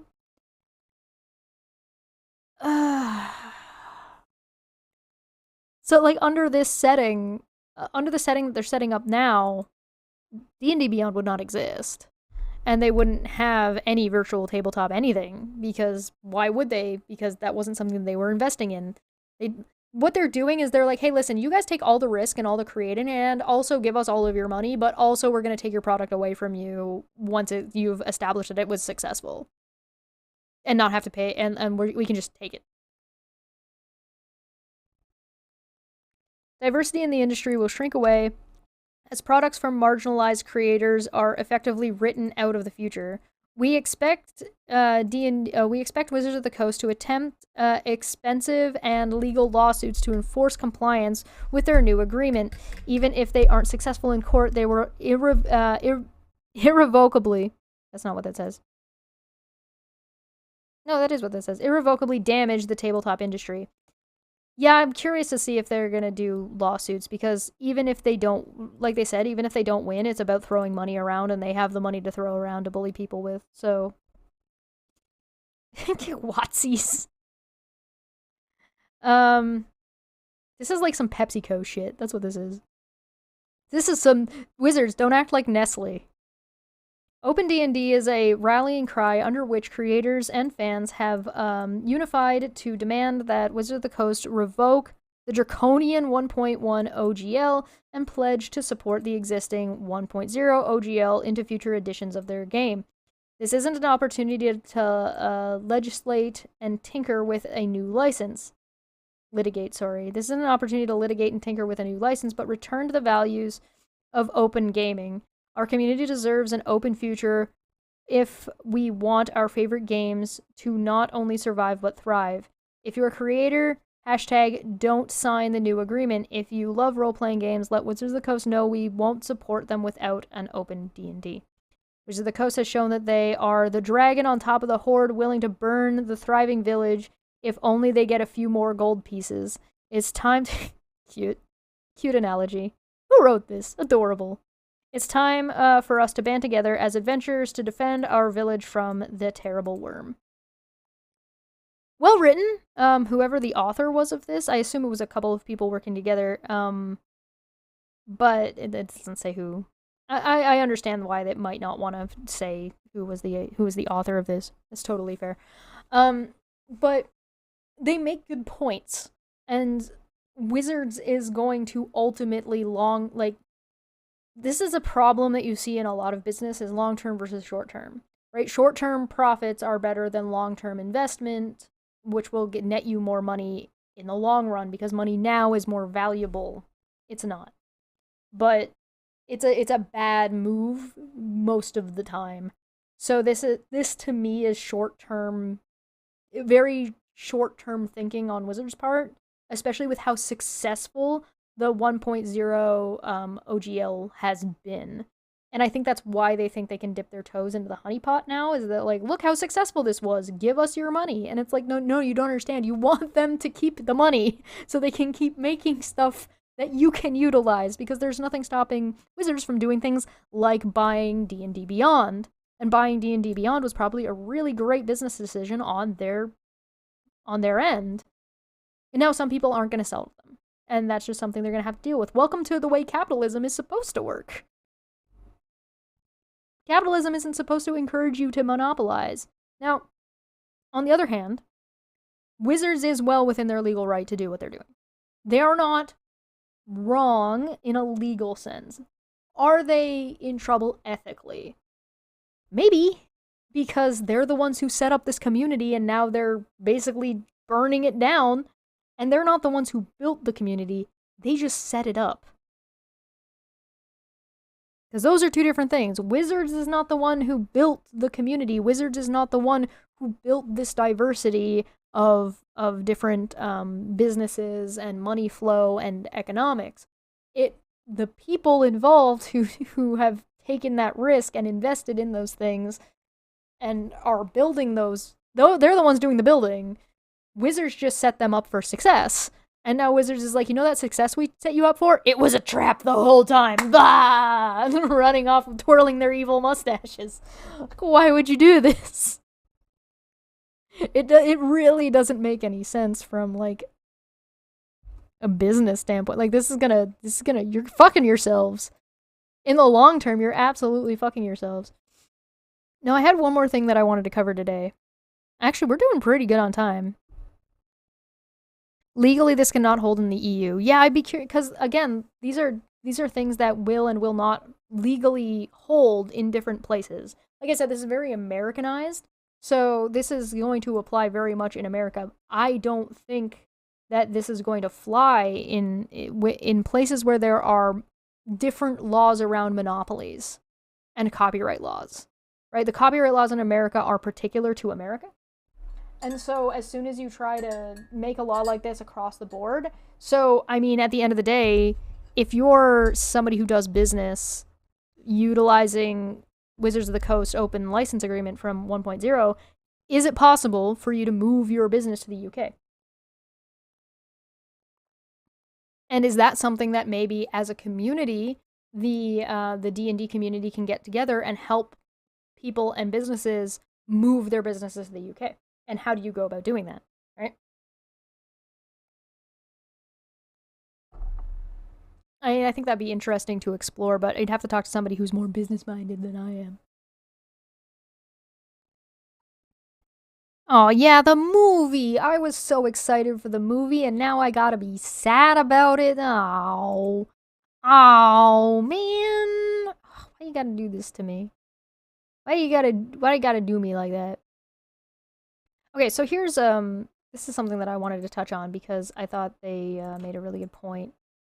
Laura and Jesse, who are coming on later this month to discuss some nonsense. That'll be fun nonsense with any luck. It is a little D&D related, but it's going to be on a Dumbfeck Friday, so you know it's going to be a good time.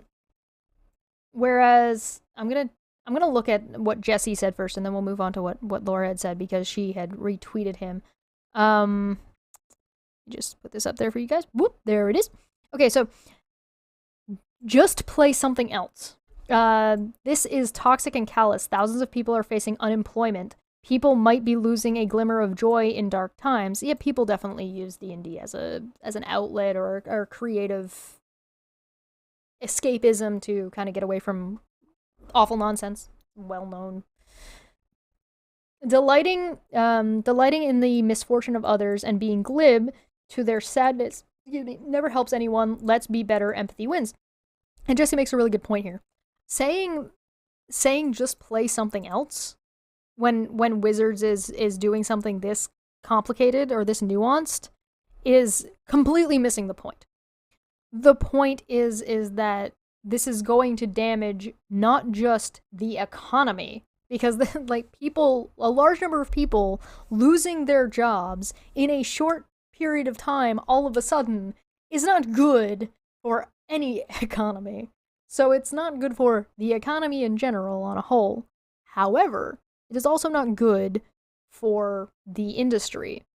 It's not good for the tabletop industry in general, and it's not good for the small businesses, yada yada, which we have talked about. So saying just play something else doesn't address the problem at all. It completely dismisses it based on, like, some kind of facts don't care about your feelings nonsense.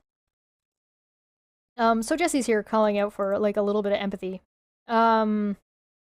He says, I'm fully aware that this post may be the end of my place in this community. I really hope it's not, because this is a pretty based thing to say. It's not, like, he's not saying anything controversial here. I really don't think this ought to be career ending, if you know what I mean. If calling for empathy and encouraging others and being kind, yes. Mob mentality. Yeah, I'm curious to see, also, the OGL 1.1 is an attack on creators and decency. It's pulling the rug out from underneath people that built entire companies, communities, and lives based on a mutualistic agreement. Anyone that says I'm on Hasbro's side here is well divorced from reality at best. And yeah, it is. It's absolutely pulling the rug out from people because they set this up and then are like, ha, it was a rug of smothering. Like, it was a rug of smothering the whole time. Surprise! You thought this was a magic carpet? You fool! Except the rug of smothering could fly and was carrying people around for 10 years. I also think it's ridiculous to say, like, I've seen this kicking around of like, oh, well, why did you build your brand or build your stuff off of another company? And the answer is all businesses are built off of other companies and the goodwill and agreements between other companies. All of them are.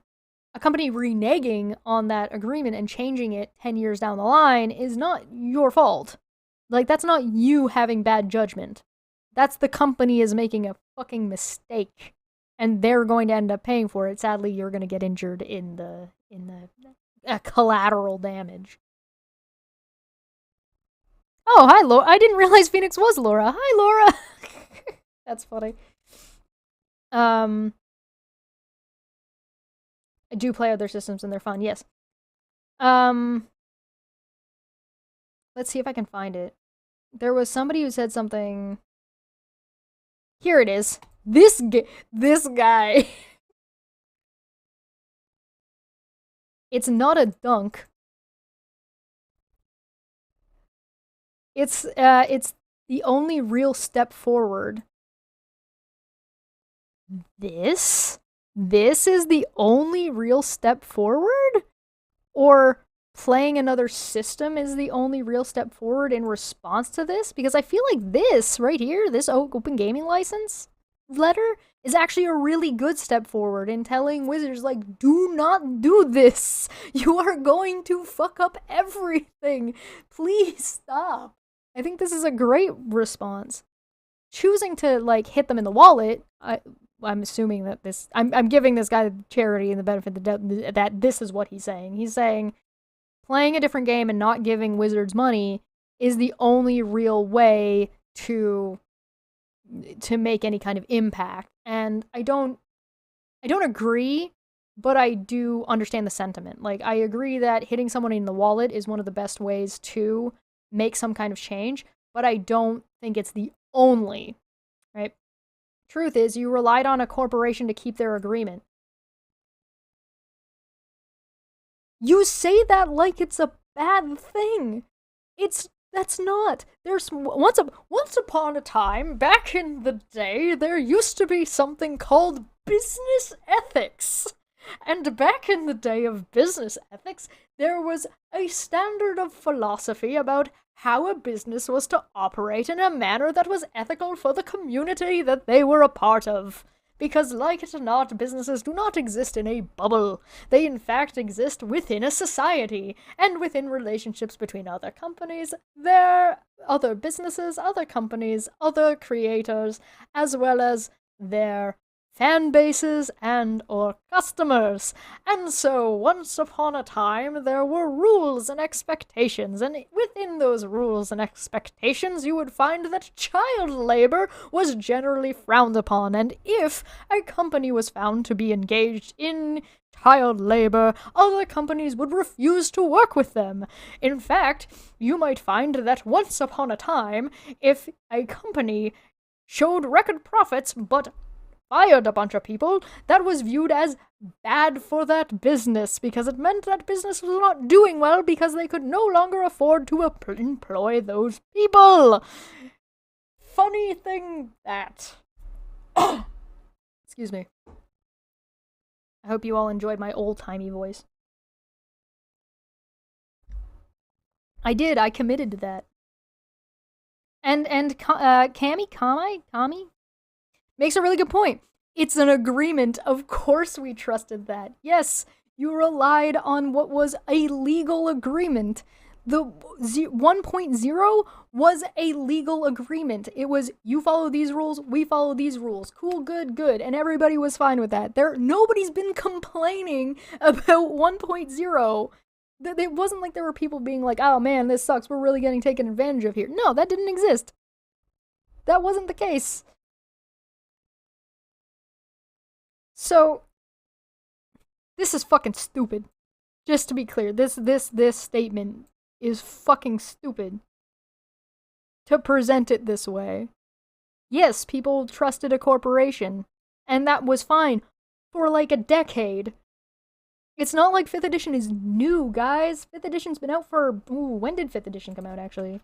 D&D 5e. When did you come out? Let me put my glasses back on. I can't see shit. No, give me like the Wikipedia. No, give me the Wikipedia. Give me the fucking, there we go. Editions of Dungeons and Dragons. Thanks, cool. 2014. It's a decade next year. Hey, listen, I know you could like, how dare, 2 decades, sorry. 2014, 5th edition came out. So it is almost 2024. What the fuck year is it? 2014. No, it's not 2 decades. It's 1 decade, right? That's 1 decade. Can I math? Is that me? I might just be being really dumb here. But like 1, 2, there's one decade. 1 decade next year. Right, yeah, if you include the sorry, yeah, Kami's correct. If you include the OGL from 3rd edition. Because 3rd edition and 3.5 had, if you recall earlier in this video when I talked about how one of the reasons why 3rd edition and 3.5 lasted as long as it did was because, like, look at when the next one was released. 2010, right? Like, Advanced, and, like, these only last as long as they did because there was so much new content being added to it. Anyway, this is really fucking stupid. To say, like, hey, you trusted somebody for the last 10 years who has been fine and didn't make any indication that they were going to renege on that deal at any point in time during that decade. How dare you? Now, does that mean Wizards is allowed to change it? Of course, they're allowed to change it. This isn't about the legality of the question. The question is about ethics. The question is about business ethics, and the question is about what is good for business on a whole. I don't think that this change is going to be good for their business. I think it's ultimately going to harm their business, and they're going to lose out on a lot of money, a lot of resources, and a lot of various products that they would have gotten otherwise, like D&D Beyond, because I don't think D&D Beyond would exist if 1.1 was the OGL from the beginning. Okay. Which is the most irresponsible thing to do in this economic and political climate? Is it? I'm pretty sure Bitcoin and NFTs would probably be more irresponsible than agreeing to an agreement proposed by a company. Now, are there changes to the OGL that could be made? Could there be a compromise between the two? Probably. You could probably do that. I think there's a compromise to be found between AI art and human being art.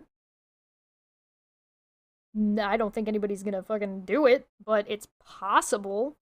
So is there a happy in-between for the OGL where Wizards can get maybe a bigger piece of the pie? And I think the answer is yeah, of course they could. But why should they? They don't need a bigger piece of the pie. They're huge. They're a gigantic company. They again, I refer you to the number of versions of Monopoly. I will also refer you to the number of versions of Risk. Like they're not starving for cash. And so, choosing to take the hit makes way more sense. Truth is, there should have always been a push towards diversification. No one is saying that. No, this guy is arguing a point that nobody is making. Jesse is saying, hey, this is missing the point.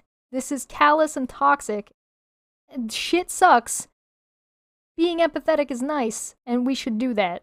This guy's like, yeah, but the truth of the matter is this point nobody is making, and nobody is complaining about. Nobody's saying don't diversify your games, and nobody is saying that, fact is that this is not a truth. That's not what a truth is. Actually, that's not true. This is his opinion. This is not truth.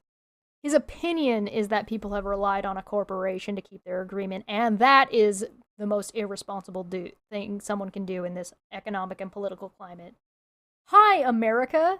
This is not America calling. I hate to be the bearer of bad news, but other places that have different political and different economic status around the world exist. And whether you like that or not, the political climate where you're at, Hugo, might not be the same as the political climate where somebody else is at. Same with the economic climate.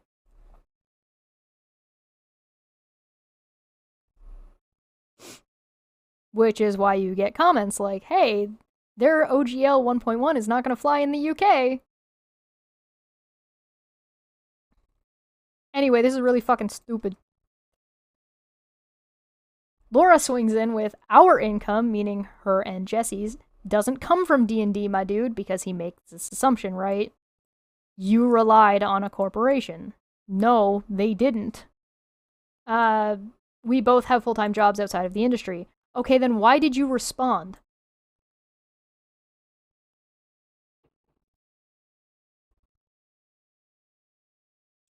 Remember earlier in the stream where I talked about that guy being super duper weird and defensive immediately because what seemed to be he knew the facts that he had was rocky at best? It's almost like this guy doesn't really believe the bullshit he's pushing, so any kind of pushback is immediately defensive mode. Why did you respond? I'm sorry. You came here first, sir. Laura's just sitting over here minding her own business, and then suddenly this schmuck kicks in her door.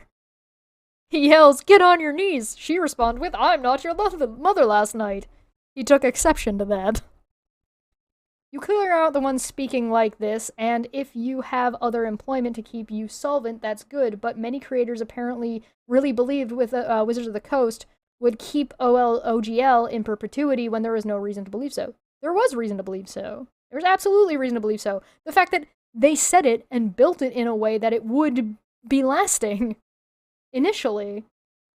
They acknowledged this. What do you mean? You monkey? What are you talking about? An unga bunga. And outside a Hail Mary lawsuit, which legal precedent doesn't favor, in America, and I can tell you're American, look at the way you spelled favor, the only real recourse is to never rely on one company IP license to make a living unless you have a specificial legal and monetary recourse of and which they break and when they break their agreement. Sir and or madam, there is a reason that D&D is saying to follow these rules. You need to sign off on it. The thing is that you can make content under the old agreement, you just can't use their new shit. Don't sign off on this.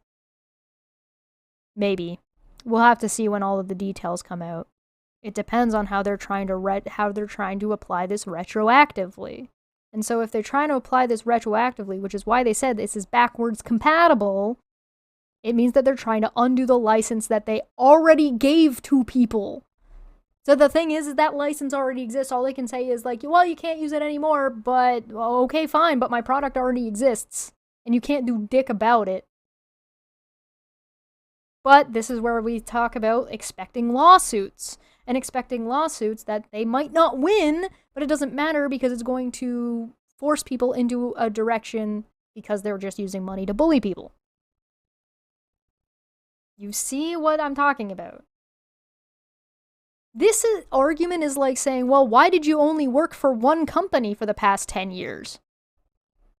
They could have terminated your contract at any time. And you being upset that you got fired or let go with no reasoning is absurd. Why would you put all your eggs in one basket of having a career?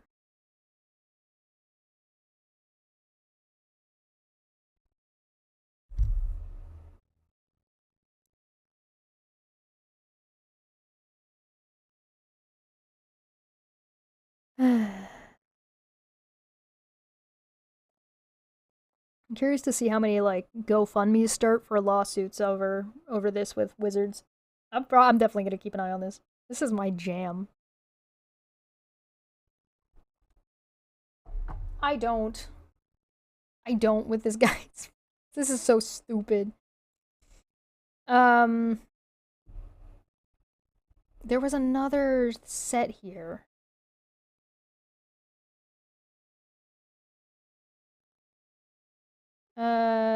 Here, my random 2 cents here. Well, yes, a company can choose to do what they wish. Regarding the original open source agreement, this is a choice to be greedy. For the sake of the almighty dollar, it will cause a huge rift in community because of it, and it didn't have to be this way. Yep.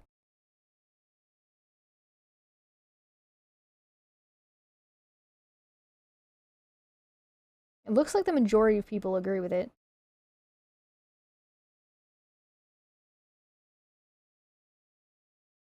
Yeah, I admit I'm at a bit of a loss. I came to the ttrpg scene way late and only started developing my own universe using 5e mechanics as a foundation. The intent was always to split and do my own thing, but the OGL at least gave me a buffer.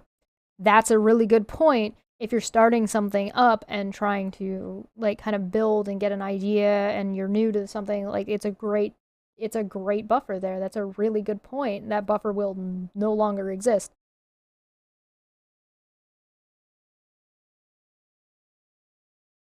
I'm keeping in mind that whilst for the majority it's a hobby, yeah.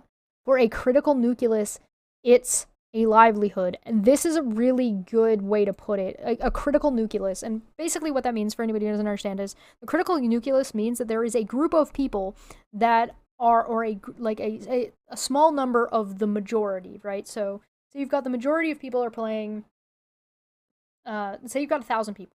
You've got 1,000 people that are playing the game and spending money on the game. Keeping that game alive and keeping new things coming into that game to maintain that community and maintain that profit is a critical group of, let's call it 5 to 10 people that are making dice, that are doing cosplays, that are making additional content and adventures that will exist in this world. So if I make a a one-shot, or if I make a campaign setting and say, hey, listen, this uses D&D stuff. It took me 3 years to write, and it's a whole ass campaign setting that uses the Forgotten Realms setting as a jumping off point. Gone. So that's what that critical nucleus is, and the reason they're critical is because they're necessary to maintain the structure on its whole.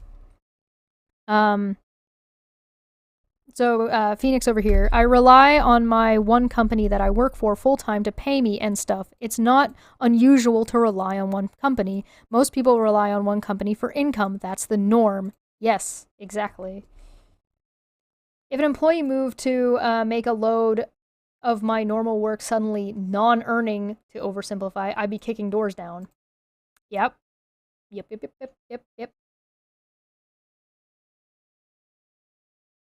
Yeah, and that's just it. We shouldn't have to choose to play something else because the company is making a shitty decision that's going to wreck everything.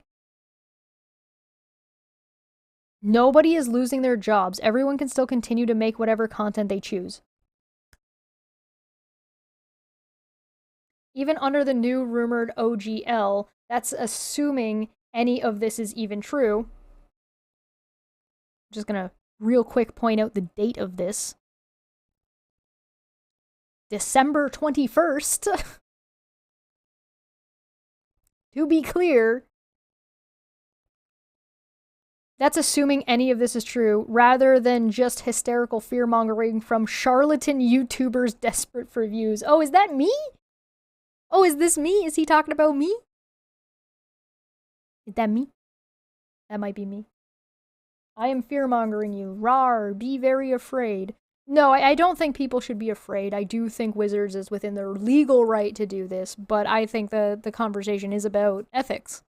I think this is a bad ethical move, and when you have the type of community base that Wizards has, because Wizards does have a community base that cares about people, that cares about the product, that cares about business ethics, and cares about ethics and how people are treated. Hell, like, how big is the LGBTQ community within Dungeons & Dragons? It's huge.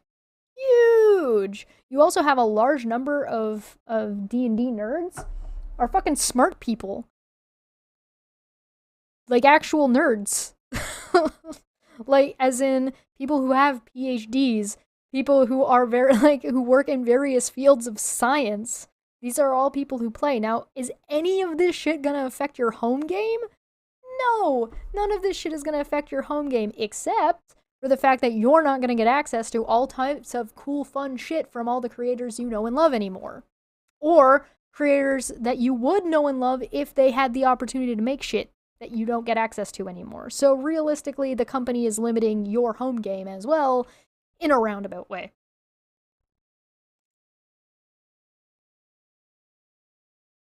Nobody is delighting in your suffering. We're just generally confused why you are so dedicated. Why I can't read anymore.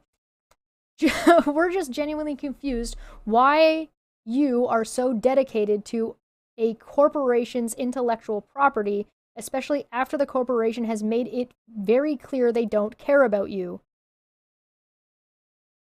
The OGL has not been released yet. Half of this is still playtesting. Part of this is mixed in with rumors, I'm sure, but based off of what Wizards has said, this is what they're planning to do. Outcry during this in-between time is the most critical time to dedicate to being like, don't do this. Now is the time to be doing that. This is the perfect time to do what you're saying. I don't know why. What do you mean? You're also misunderstanding like the difference between dedicated to a corporation's intellectual property versus dedicated to a community that has worked really, really hard to create a lot of product that is using this as a base that they set up for you to do. Being upset that you've had the rug pulled out from under you when you've worked really hard to build a business that employs plenty of people. You're genuinely confused because you don't know what you're talking about, and you haven't put in the work to try to understand what anybody is talking about. You clearly have no concept of the original OGL. You clearly have no concept of the industry and how it operates and what's involved in it. And I'd be curious to know how much product you're using from that group that you're genuinely confused about. I'd be curious to know.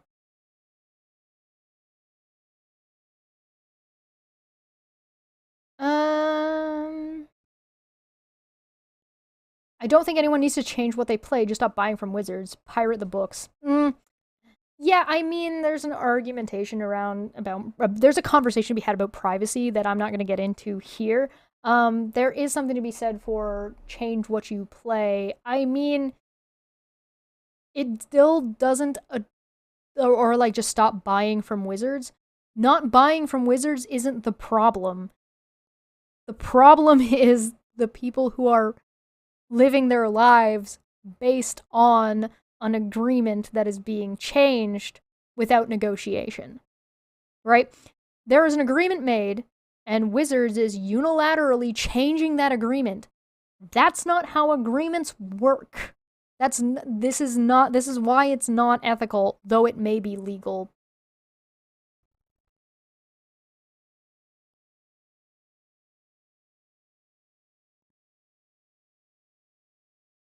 Wizard of the Coast are 100% banking on the idea that creators need their brand popularity to be successful. If you're going to keep fighting to create for them, then you are proving them right. New OGL, old OGL, either one, they are winning when people primarily create for their system. So to me, this skirts the problem of compatibility and accessibility. One of the reasons why it's difficult to create a ttrpg is because you have to build a system that people understand and that people are willing to learn. By being able to utilize the OGL, the original OGL license from Wizards, it meant you got to skip that convincing people to learn how to play your game part.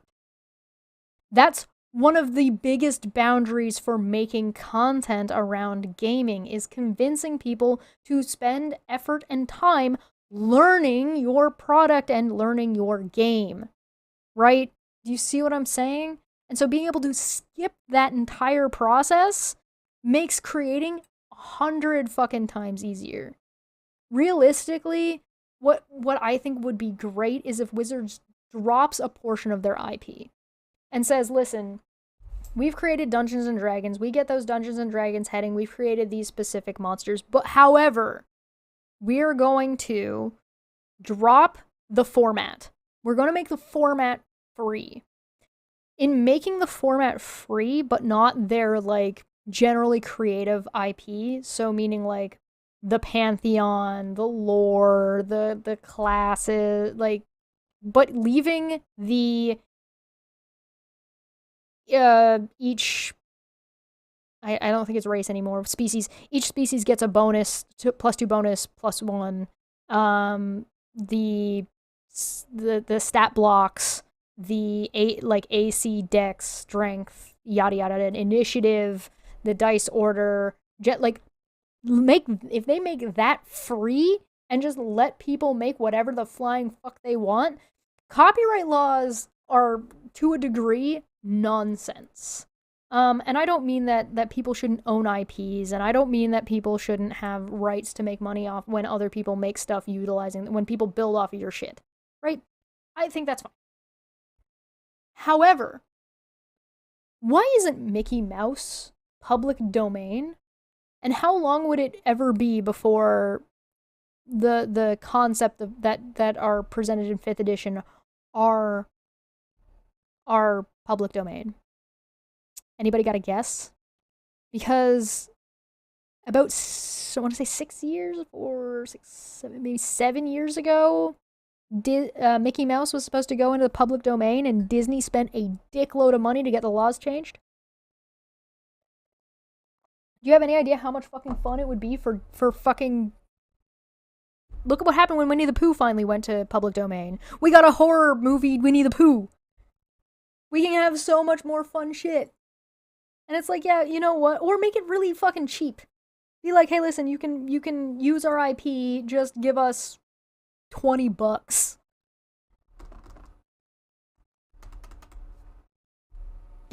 Right? Like, come on.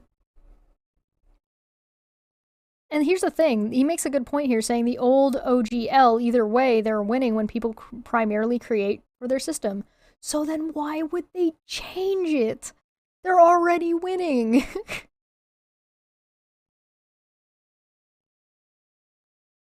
I'm looking, by the way, specifically for stuff that disagrees. All right. So I'm going to go ahead and look at what Laura said, because Laura responded to this with a bit of a thread. It says, here's why telling someone just play something else is an issue, a thread. We are all aware that there are other games out there. This is not new information. You are not providing any new solution that no one has thought of before. It's true, it doesn't really add anything to the conversation. Expecting people to not be emotional about something that has been important to their personal lives or careers is unrealistic. That's helped them form bonds and connections. Yes, they are going to be sad. Telling them to just play another game is cold. On top, to add to this, not only is it expecting people not to be emotional about something that is important to their personal lives or their careers, it's also a pragmatic thing to be upset about. If you've made money and this is your job and this is your livelihood, it makes sense for you to, like, if you want to pull the facts don't care about your feelings, you can full on pull the this is hurting business and money and numbers. You could number crunch this into oblivion and it's gonna be bad for Wizards, it's gonna be bad for Hasbro, right? So even if you want to take the entire emotion part out of it, telling someone who has a career based on D&D to just play another game has as much tact and usefulness as telling someone who just lost their job to get another job, which is none. Neither are helpful. I trust the people who are finding their livelihoods in predicaments right now are more aware of their own situation than you are, and are already taking everything into consideration, including, yes, looking at other systems, creating their own, or focusing on agnostic content. Yeah, there's another degree here that she brings up that is a really good point. Sorry, I got a hair in my mouth. There's something to be said about when you have somebody making a system. There's literally nothing that says these people aren't already diversifying and haven't already been attempting to diversify or already have to a degree or were already planning to. This is dropped on everybody as a surprise, again, with no negotiation involved at all. So what do you expect to see? And what do you expect to see from larger creators? Do you expect to see Critical Role just be like, well, we're swapping systems tomorrow?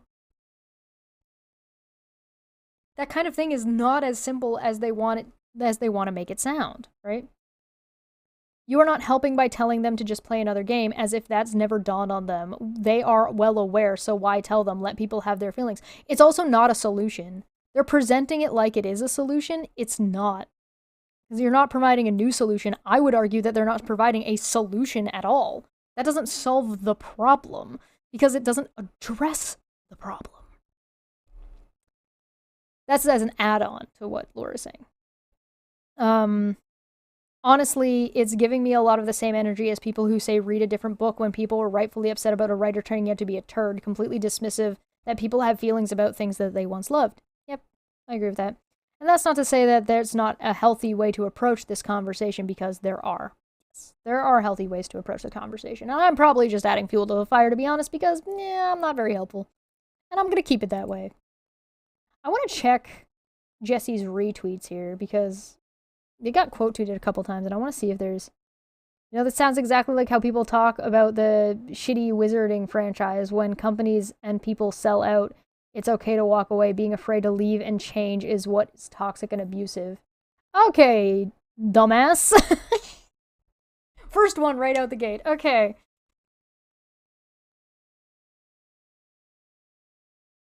Nobody's saying it's not okay to walk away. That is not what Jesse is saying in this tweet at all.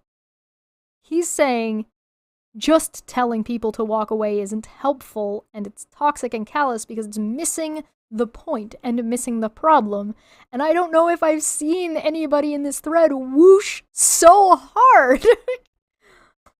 Person and or individual, you have missed the point and missed the mark by a lot. Like, you're playing a different game. Nobody is being there's nothing wrong with being scared, right? Like Laura was saying, having emotions is fine. It's okay to have emotions.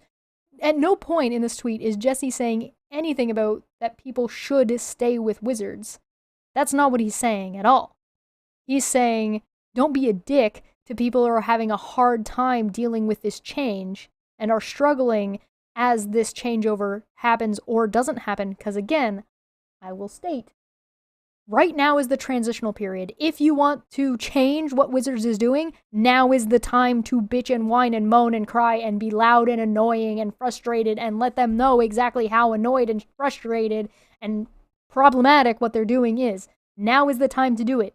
If you do it when it's already implemented, it's too late. It's already been implemented, and now it's a whole big deal to try to get them to backtrack. But if you can catch them before they do it, they can save themselves. They don't have to feel like they have to double down, etc., etc., etc.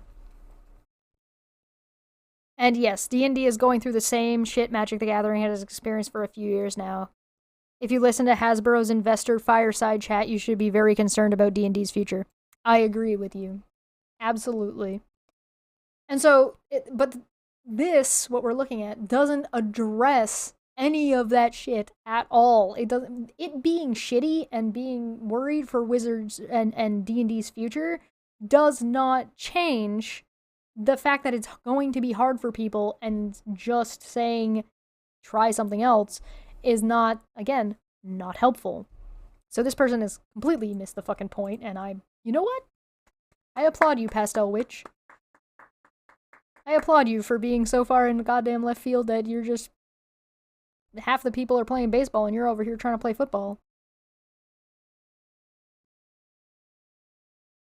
Don't mistake apathy towards a situation as apathy towards people. Some of us are just watching people learn what we already knew from learning the hard way. You can't base your livelihood on a tenuous licensing agreement with a corporate entity. You'll get fucked eventually. That is literally, you just described every job ever. And every business agreement ever. The point of agreements is, again, we talked about this. You know what isn't getting mistaken for apathy towards people? This. That is apathy towards people. At best. At best, that's apathy towards people. At worst, it's contempt. I told you so is a contemptuous thing to say. And because you went through it, doesn't make you better. Because you learned it ahead of time, doesn't mean that these people aren't suffering one way or another, legitimately so. Right? It doesn't work that way. 22 years without a problem is tenuous. Obviously. Obviously. Making any kind of agreement with any kind of corporation ever is tenuous. Tell that to Google. I mean, I'm doing a YouTube channel. You don't think that I don't know that me making money on this channel is like like a day-to-day for now thing? There's a reason why I also do there's a reason why I have a Patreon. There's a reason why I've moved my art stuff over to Twitch, because that's also tenuous. But there's a reason why I do commission work. And why the thing I like to rely on for most consistency is commission work. Hire me. I'm also a very good social media manager and PR person, so also hire me for that. I'm great.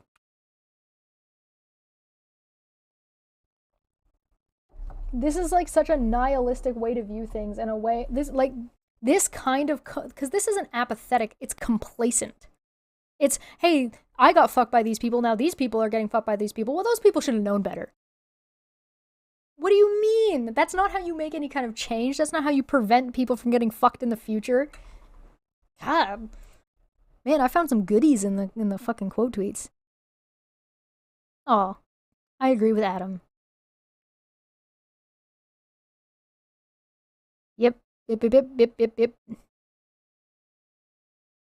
It's lacking empathy to allow people to go down with the ship. Well, that's just not fucking up to you. I hate to be the bearer of bad news, but you do not get to... The Titanic was sinking, and the fiddlers kept fiddling, and you're not going to be able to stop those fiddlers from fiddling and get on a lifeboat because that's what they chose to do.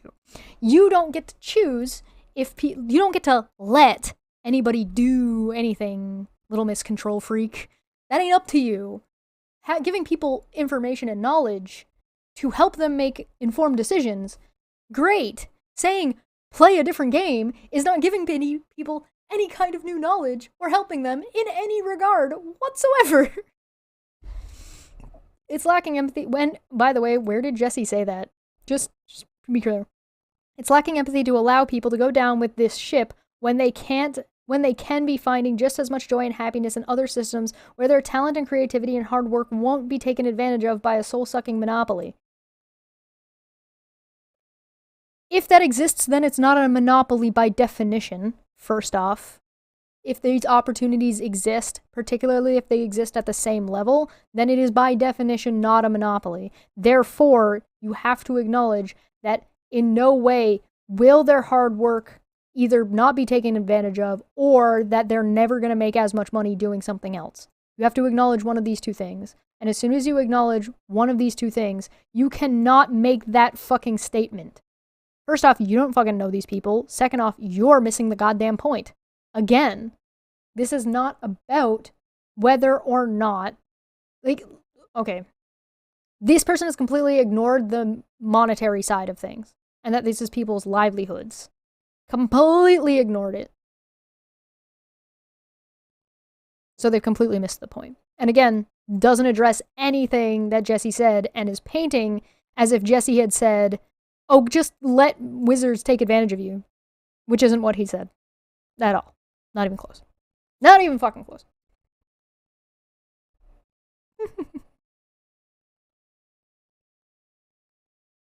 Yeah, so Hasbro stock has gone down, but it has been on an upward trend since this, since the release of this. So if I look at real quick, I was looking at this yesterday. So this is the overview. This is in one day, right? You can see how it's kind of wiggling up here, right?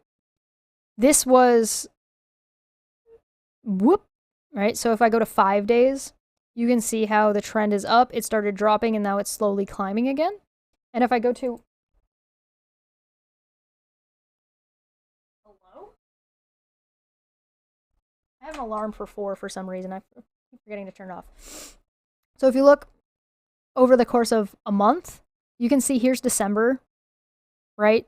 So December 1st was this. They announced this.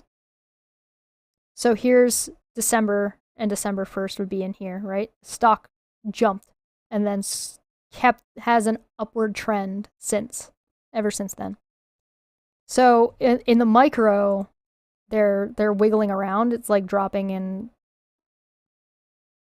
right, throughout the day. And even over a 5 day, it did a dip and then up. They have been for the past month upward trending. Here's a 6 months. So they've dropped. There's September, November, and then December. Here's December 20th. Ever since they announced this has been going up. So take that information for what you will. This person's a fucking idiot. I'm gonna keep going. Empathy wins. Yep, lovely, lovely, lovely. There's what Laura had said. I'm already facing unemployment. I take no joy in people joining me here in this sunken place. However, yeah, I'm calloused. Call me toxic, but please play something else. Dungeons and Dragons is not the only light, and Hasbro is not the only tunnel you can travel down. A thread. So let's take a look. Take a look at this thread, because this thread does not seem to be doing what Jesse is talking about. This thread seems to be talking about that I'm not just telling you to play something else, but I'm telling you to please play something else and bring something else up with us instead of relying on Hasbro, because Hasbro is a piece of shit. So, I'll make this clear. I stand staunchly in disagreement with Jesse. However, I absolutely agree and wholeheartedly support his intent. Be fucking kind, people. Practice some goddamn empathy. This sucks, and corporations just want to make them worse. Okay, now that that's out of the way. Yeah, it is one of those situations where you have people, like, people are butting heads with each other instead of being mad at the corporation. It's the same thing you see with people complaining about, arguing about back and forth about, like, tipping, right? Whether or not tipping should exist or not in tipping culture. People are always arguing between, like, the customer and the waitress when it, like, the problem is corporate. There are going to be tons of people that say play something else because they are salty and have varying degrees of justification behind that salt. That is neither here nor there. What matters is that it is in fact shitty to just offer that up in place of an actual solution. So I don't know what he's disagreeing with Jesse about yet, but we'll get there. Behold the internet. So many words, so little context. So I'm going to provide some ttrpg is a bigger space than just D&D and its offshoots. Yes, they hold 99% of the shares. That means your work as a third-party content creator comes with an instant brand recognition. I really don't think brand recognition is what does it. I think brand recognition helps, but I don't think brand recognition what does it. It's the learning curve. It's getting people to invest time and energy into learning your system when it's different. When the system is the same, people don't have to learn something else. I think that's actually the problem. I really don't think brand recognition has that much to do with it. The reason that it's a mixed bag, is, well, when the IP holder does what that IP holder is currently going to do, potentially, we get into situations like this. This sounds like I'm telling you to jump ship. Believe me when I say this, I'm actually not. That'd be asinine. I'm not here to convert. I'm here to maybe open up a different avenue for creators in general. Please open your minds up to making your own content. Fucking learning a new rule set. Just make OC unattached to something else's whims. I'm small and I make 50G on my first Kickstarter. Just saying.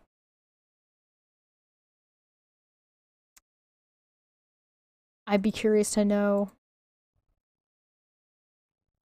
Okay, so Tidebreaker RPG. Can we see what Tidebreaker RPG is live for, okay, blah blah blah. Tiebreaker, back us here today. Okay, I want to see the Kickstarter. Let me see your Kickstarter.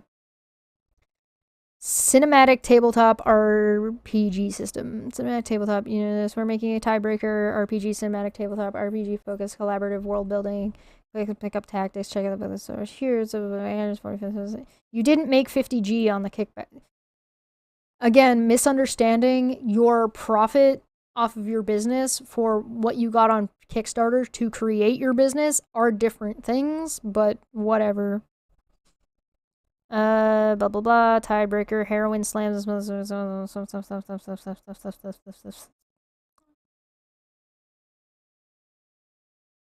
Clever use of hope and doom will offer tables and the stunt system.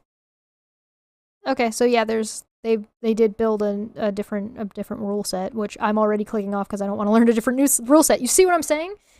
I'm telling you, it's the set. Learning new rules, convincing people to learn new rules and learn a new game is not an easy thing to do. I'm not here, blah, blah, blah. Please open your mind. You're learning. Fuck learning a new rule set. Just make OC unattached to someone else's whims. No, if you're using the same rule set, that's Wizards IP, dude. There are tons of people in the space that can guide you in the right direction, and few great examples have made their way more than me, including a number one top-selling crowdfunder in all of TTRPG history, which runs on PBTA, mind you. PBTA is probably the one exception to just make your own content because it literally exists for you to do just that. So was the OGL though. The OGL as it existed was for you to do just the thing that you're saying that this thing does.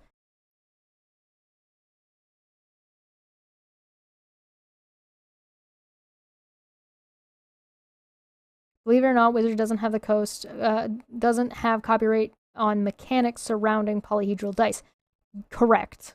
The D20 system has been open and was open a long time ago. There's no reneging on that one. or any mechanics, what they have, and don't take this as strictly legal advice, I'm no lawyer, is IP on D&D itself and all the names, creatures, etc. you probably weren't using anyway. The stat block layouts and stuff like that would fall under their like creative license and like imagery and like so there's wishy-washy to do not take legal advice from people on the internet. For the love of God, do not do that. Copyright laws are finagly as shit. I know Critical Roles plays other games often. They still make bank. Same with Dimension 20. You do not have to stop fighting for the games you love. I do urge you to take this as a wake-up call. Okay, so, like, I don't think what Nick is talking about here is what Jesse was talking about. Jesse is talking about just play something else as a standalone statement. Like, just is callous. Part of this comes off as callous, but I think the intention is well-intentioned here, but I don't know what they're disagreeing with Jesse about, to be honest, when they say they're disagreeing, but I digress. I hope D&D pulls out of this. I hope so, too. I also hope that.